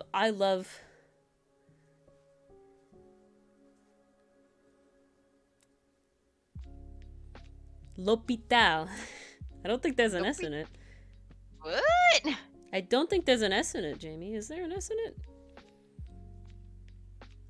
You love Latin accent? No, I love Spanish. I love Spanish in the sense of that I love that every single letter makes one noise and it's always the same. I can sound out anything in Spanish either way, right? That it's beautiful. I love it. What do Spanish speakers say when they try to do English that they I can't think of something. I worked with a lot of Spanish speaking workers as Spanish is their first language. But I'm trying to think of a very specific, like, the X. I'm trying to think of, yeah, well, I don't want to go on to the X, but 90% of the time, it's way better than English, okay? Here's when you don't have the accent marks? Okay. But, yeah, I'm trying to think of something that they said that I'm like, pains me. I can't think of one. Because to me, there's a difference between your learning schedule. Well, that's a British English thing. You hate that word, schedule. Horario, right? Horario? I feel like we talked about this one.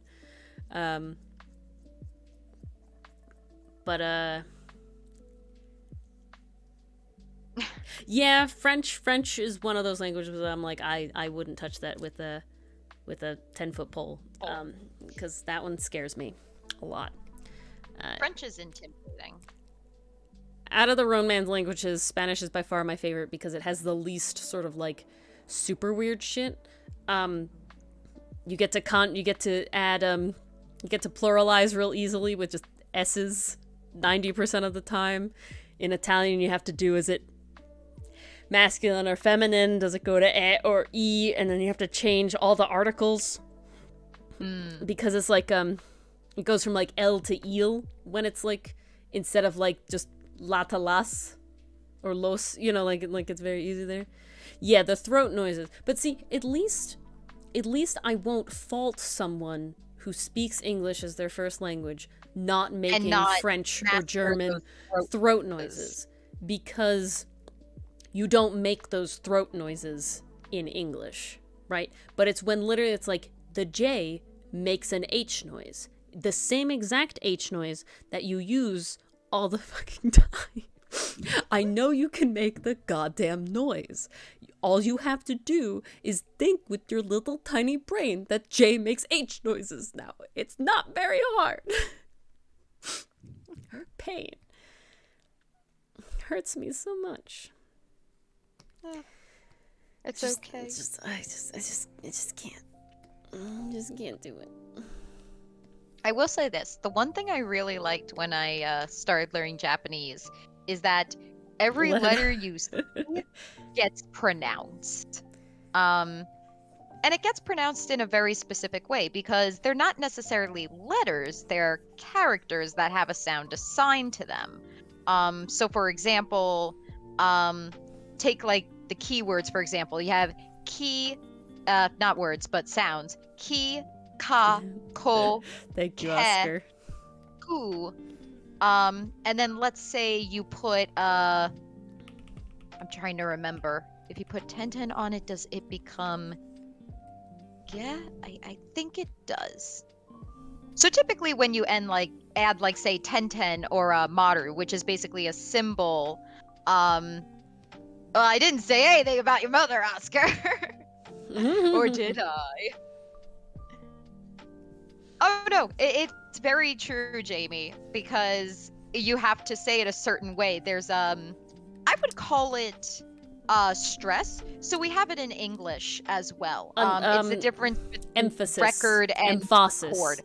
No, it's actually referred to as stress. Interesting. What you learn in phonology is that you can put stress on different syllables in a word. So, like I was saying, record versus record, you're putting the stress on different syllables. Record has the stress on the first syllable, re. Record has the stress on the second syllable, which is cord. So that's how you get a different meaning from the same word with the same exact spelling. And there are many words in English that work that way. It hurts me though because it like Oh, did it, Jamie? The sounds are still different. Like at least like with emphasis, right? And then you go emphasis. Like you're making all the same noises. You're just like you're just putting emphasis on one or the other. But with record, you make a record. Really. Oh, jeez. You should not be friends with someone who studied phonetics because that wasn't exactly stress. What you just did there was you switched from emphasis to emphasis. Now that's an entirely different phoneme that's now in the middle of the word emphasis. Wouldn't that also be different with record and record? Because one is a re and one is a re. Technically, yes. Yeah. But what you just did was, and this is where you kind of toe the line a little bit, and you gotta judge, well, is that stress or is that a phoneme switch? So what's the difference? I would call, well, okay, so here's how like you kind emphasis of and stress. I would say the difference comes from, and maybe I'll talk to my professor about this, see if I can get a clearer picture for you guys. But the way it's making sense to me is, if I change record to record, I'm not losing meaning in the sentence. You know what I mean when I say record. You know what I mean when I say record. Now you know what I mean when I say emphasis, but what the hell is the word emphasis? That's not a word in the English language, technically. So that's where I think the difference comes in. If you wanted to put emphasis on the middle syllable, it would probably sound more like emphasis. Okay. If you were putting the stress on the first syllable, it would be emphasis. And then the last syllable, emphasis. It's the same sounds, but you're giving it a little bit more of an oomph. So it would be emphasis in what you're describing. But what you did was a complete switch from an I phoneme to an ah phoneme, which is made in two different places in the mouth. That's why they're different. Emphasis. Yeah, I guess. Well, if you notice, when you say I, your mouth is kind of pulled back, your tongue, yeah, it's, if I remember correctly, I'm pretty sure it's a frontal sound. Yeah, it's a frontal sound. So, like, when you say I, your tongue is at the front, the advancement is front. When you say ah, your jaw drops, and that sound is more toward the back of your mouth. So as soon as that placement changes, you've changed the sound. But wouldn't you have done that with record and record? And record. Okay. Like I recorded the thing. So I'm going to take some time to sound this out because I want to figure it out too. So the phonemes in record are curd. Erd. Or no, it's erd. It's erd. Record. A record. Okay. I play a record. Okay, so that's 5 phonemes we're working with. And then, okay, so that was record. Now we're on record. So, or. So I think you're switching the or for an sound. Yeah, so that wouldn't be stress, then that's what I did with emphasis. So that is also a phoneme change. I think the biggest difference there is that we do recognize those as 2 separate words. I definitely say it more, Jamie, yeah. Yeah, the you're producing is actually kind of a soft vowel. It's not a consonant at all, funny enough. Whereas the or might be a diphthong, but I gotta double check that.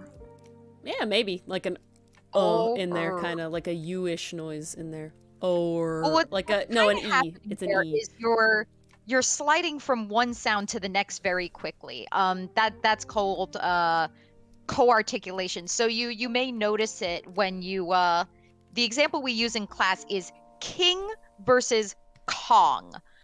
It's 2 different types of Ks. The word king is produced with a frontal K because what's happening is the sound coming after that, the I, is forcing your tongue to move forward. So now the K is forward. when you say the word Kong, Probably Oscar. ah is a back sound. So that K is now in the back of your mouth. If you try saying I feel Kong it. as a frontal K, like Kiong, you'll get a Kong. very strange sound. Yeah, see? Kong. This is what makes phonetics so fun. Mouths are weird. Mouths are very weird, but that's an example of co-articulation where the sound moves to accommodate another sound. I see. So Now- it's almost like Yeah, exactly, Oscar. no, I wouldn't call it anticipatory because that would actually be something else entirely. I'm so I'm trying not to going to call it think of an actual English word that would have actual different stress that doesn't have different noises, phonetics. Guys, by teaching you, I'm actually studying right now, so thank you for this opportunity. Look at that. No, okay. So let's figure out. So what Mars was trying to have with record and record. What is okay? Sure, Jamie. What is an actual Say what word? you will, but this is actually very useful in therapy. An actual word that would be that, right? Because like Okay, what about contract versus contract? contract. No, because you make an noise. You make act, right? Versus it's contract. Okay. Right? Okay. Maybe that's how you're pronouncing it. Contract.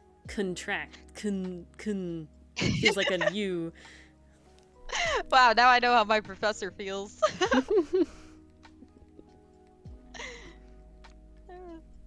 One is evil? Oh, I'm so sorry. It is midnight. It's probably too late to teach you guys phonetics. Contract. See, it's weird to say contract. Like there's definitely I know what you're saying with the stress. You sign and then you contract a muscle. But you still did it there. You still did the contract. It's not contract. It's not a contract and contract. Like I have to force myself to say contract. Like I feel like I'm British. Contract. Well, I contracted. Okay, so I'm going to try to say it as naturally as possible. I'm signing a contract. Well, you need to contract a muscle. So now I'm hearing the sound. See, it's an as I'm saying it. Yeah. It's definitely an It's spelt it's spelt how you're talking about it. But it's spelt the same with letters. But we definitely put more effort. Is elsewhere. So They are free, Oscar. There you go. I'm definitely gonna have to look at my notes again. Because I'm also wondering... Ori, I do think you're right. Now that it's coming back to me, I think the vowel can change depending on where the stress is. Well, because what I was going to say is that I think... Emphasis, it's like we do not recognize emphasis as a word. But I think what's interesting is that I think that they probably go hand in hand solely because the differentiation is better. It forces more, difference between it, right? Because it's like when I'm like, oh yes, I can be British and say I contracted the disease, and I can like put an on in there, and I can really like open the back of my throat and say I contracted the disease, and I can force it to be the way that you're talking about. Now you're bringing in accents, and that's going to change what phoneme is being used. Regardless. But so what I'm saying about it is that then in like American English, right, Northeastern American English, we definitely change the vowel. Like it's definitely. We definitely do. That's why there's always this idea when you're transcribing, transcribe what you hear, not what you think it should sound like. You definitely get a clearer picture that way if you do. Interesting. The name changes because modern things, like we have a record of merchandise and we have the record on a camera. Yeah, like I recorded on a camera. No, exactly. I recorded on a camera. I have a record of... What's interesting though is that those two words almost definitely came from the same place. One came from the other, because recording on a camera is making a record of the thing. Right? And then like a vinyl record is a record of music. Like you recorded music on it. So they are the same. They are the same word. Are tied together. They're just but pronounced it's differently just depending on the context. yeah, exactly, depending on how we use it. Same with like, Yeah. I wonder if that's with contract and contract. Because I think you can be you're under contract, you have been contracted. Like I think they're the same there. Tongue twisters are very different, Oscar, but English It has would too be many of them. interesting to see if words spelled the same but stressed in different areas are, I'm going to say, Inherently tangentially related related, to each yeah. other. That would be interesting to look into. I have a feeling they are, I feel given like it makes what we've sense that they would discovered be. so far. Yeah, is there another one? Well, if we can think of one more. Let me think. Inherently. Okay, it's with an I, Oscar. Inherently. And that would be like, how would I define inherently? I would say naturally. Naturally. Yeah. Instinctually, kind of like have to be together just by existing. Difference between record and record is a Also tense. think of it this way. To record, that's a verb, but record is a noun. Record is always a noun. There's a difference there as well. One is a verb action, the other is a noun. There you go, Oscar. Yeah. I think record is always a noun. I have a record. I made a record. Record is always a noun. There is a record, yes. Similarly with contract and contract. Like You're contracting of a muscle, but writing up a contract. Yeah, you are under contract. Would that be so, a noun? You're under contract. It sounds like a thing, so it sounds like a noun. I would still call that a noun. I would still call it a noun. The subject of the sentence is you. No, but I still think it falls under noun. I still think it's a noun. You are under a contract. You've just taken out a. Yeah. Like contract is still the thing. And I think that's for linguistic purposes. Like some things are just much easier to say. We were actually having this discussion the other day in relation to the comic, because we were talking like, well, do we spell out going to or gonna? Yeah, and if you think about it, no one says I going would love to learn Toki No Pona. one emphasizes Jamie? going to. They always say gonna. I would love to learn Toki Pona. There's just too many languages, though. I also really want Esperanto. We'll get there. Life will get there. I got many years ahead of me. I can get there. Absolutely. One day. One day more. I still have my Spanish textbook from my undergrad, Oscar. I'd love to get rid of it, to be honest.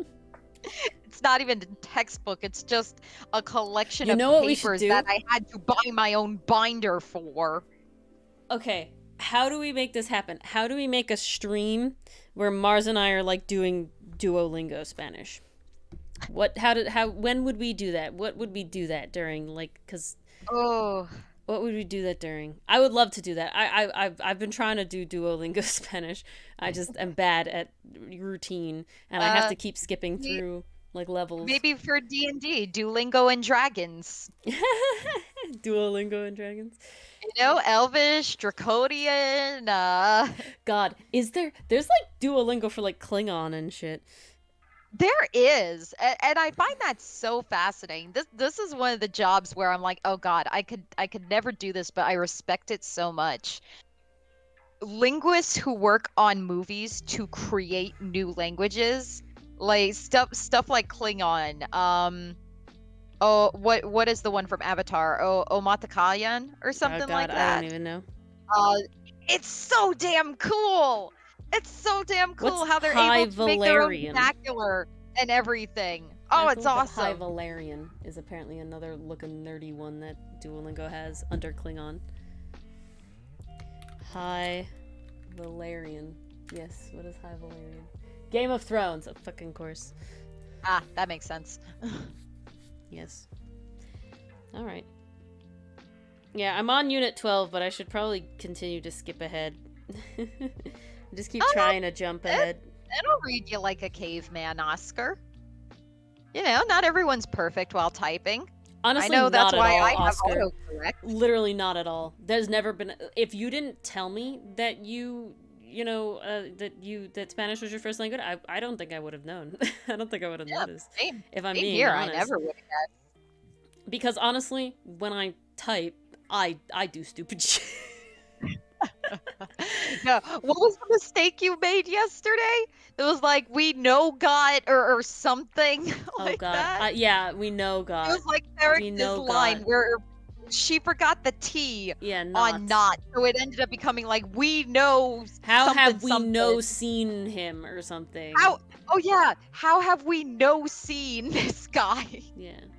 And I'm just sitting here like, Ori, I Yeah, think you're we missing a definitely T. don't, Oscar. We definitely don't. Not at all. Yeah, literally. Until you said the what I'm gonna call the now Oscar famous line of "I speak taco" because I find that hilarious. I wouldn't have known. Oh, I I love wouldn't have that. guessed that English was a second language. I, I really, really honestly, wouldn't have. never. I never would Yeah, have intuited practice that. cave. Cave English Thank you. We got there. or Both a Cavenglish, depending conlang. on how you're pronouncing it. Oh, are you still talking about I would Soulish, or agree, are you talking Jamie. about I would High agree. Valerian? Soulish? Taco, yes. Taco, taco. Soulish, okay. Yeah. Duolingo and dragons. I don't know how that would necessarily work. I don't know. Be interesting. We'd have to think of some sort of D&D related Are we punishment. becoming an educational channel? When were we not? We freaking have Comic Corner teach you True. about We're nerds. writing and shit. What? True. We're running our own school here. We got writing. We got We'll eventually get trees. linguistics. We got law. Art, We kind got of. Yeah, laws in botany. there. We got We are everything. educational. Honestly, We are and I love school. it. Honestly, I love it. We should really call this like Folding Planet. I have School like or 4 something. conlangs, and I guess University. I feel like, yeah, 4 sounds right. I don't know if I'd ever make a conlang PCM. Do I still have access? Now I have to look at access. That requires an understanding of language that I just don't have the mental capacity for at the moment. I had a friend in grade school that was very, very into making conlangs. So I never made one. I like learned Got to hers. witness. I learned hers, and we spoke Ooh. it for a while. I obviously Do you haven't remember used any of it? I actually think I have the frickin' files. Oh wow! They were like Google Docs. So give me a second. This will be the last thing that we have. Google Drive, because it is after midnight. Google Drive. Yep, that. See, that screams dedication to me, Jamie. Go to Drive. Like making sure the voice actors know how to speak their conlang for the series. Bravo, bravo. I have to remember what it was called. Oh god, why do I have so many freaking things? Oh, Avalion. Yep, I still have it. Avalion, with me. God, 2013. Ah, okay. Yeah, it's coming back. It's coming back. Oh, I learned freaking the who, what, where, when, why, and how in a song. Where are they? Let me see them again. What series was Rien this? ave linda yil nuan omnen. Yeah, we going. I got it. Now this is movie length.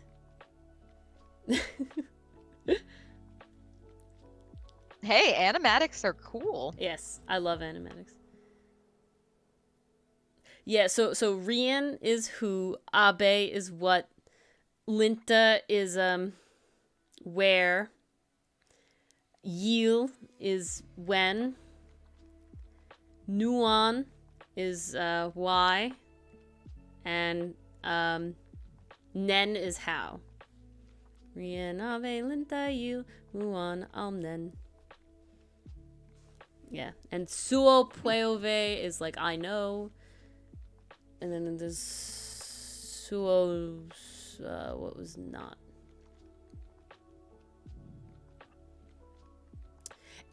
It's like kind of a conlang. It had some of its own like grammar rules, like endings and stuff like that. It wasn't like an exact one-to-one thing.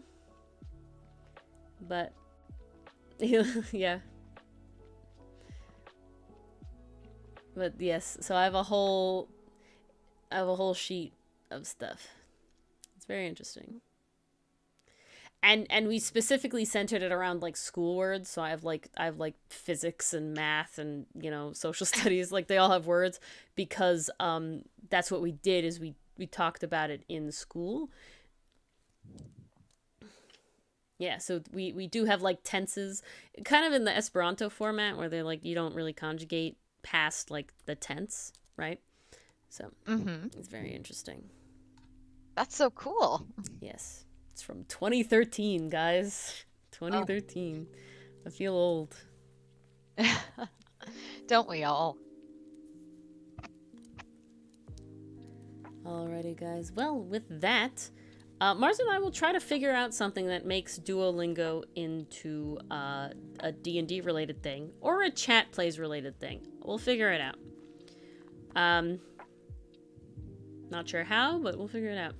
Because I do want to do we that. like a good challenge. And it'll like make Mars remember, and it'll make me actually do my Duolingo. Chat plays do. How would we do that? Would we like to do that? I'm trying to figure out how we would do that. This is a genuine question, you guys. I would love to. If that would be something you guys would be interested in. You have no clue. Well, leave the thinking up to us. We just want to know if you guys would enjoy. That's what we care about. If we did... Well, for you to actually, like, do into it, yeah, no, it would probably be like everybody gives an answer. Yeah, in chat, I'm guessing. Yeah. No, I'm thinking something more along the lines of Mars and I are doing it, and then it's like we get some negative when we, like, mess up. That's somehow... I don't know how it would be related to D&D or not. What would be, like, a punishment?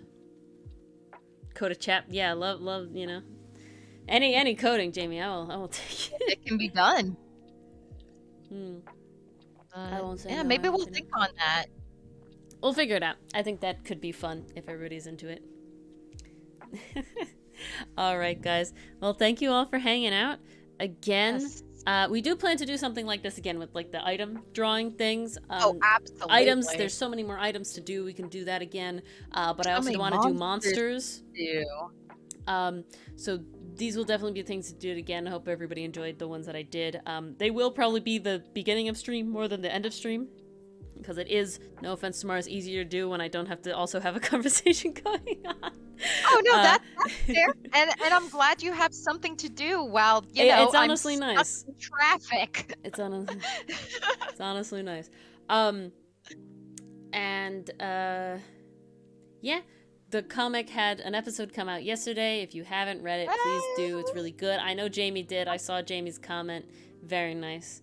Yes, the treehouse is very fun to design. Please check it out. What else? Thursday will be Gardic Phone and talking about the comic again with Balancing a Cast. This week. Yes, Treehouse of the Gods. Yes, so we have that fun comic corner. Gardic Phone. Treehouse that everyone has wanted. Indeed. It gave me Adventure Time vibes, so I always reference like Adventure Time with it because that's what inspires also, me. Like soft codename Kid Next Door vibes. Yeah. Both of those. And then of course on Sunday we are doing Ace Attorney again. Actually getting into the meat, the nitty gritty of Justice for All because we just tutorial. I can't believe the tutorial took the freaking whole session. Not gonna lie, 3 hours. I was not ready for that. That was insane. Los chicos del barrio, just the kids of the neighborhood. I mean, you know, makes sense. I could see that. I like how there's no codename spy reference to it though. It's just the neighborhood kids. Neighborhood kids. The neighborhood kids. Could be Ed and an A for all we know. Yeah, really, who knows? But yeah, all right, guys. thanks for hanging out. Well, we're not because we're hanging out, Very, but very you and Oscar briefly. can take this into Discord if you want. Yes. But I need We'll to do probably be things and go hanging to out on bed. there for a little bit. Yeah. All right, guys. Good night. Hope to see you all on Thursday. Have a nice Wednesday. And Joy Hump Day. Joy Hump Day. Get through it, and we'll see you all on Thursday. All right, guys. Yes. Good night. Take care, all.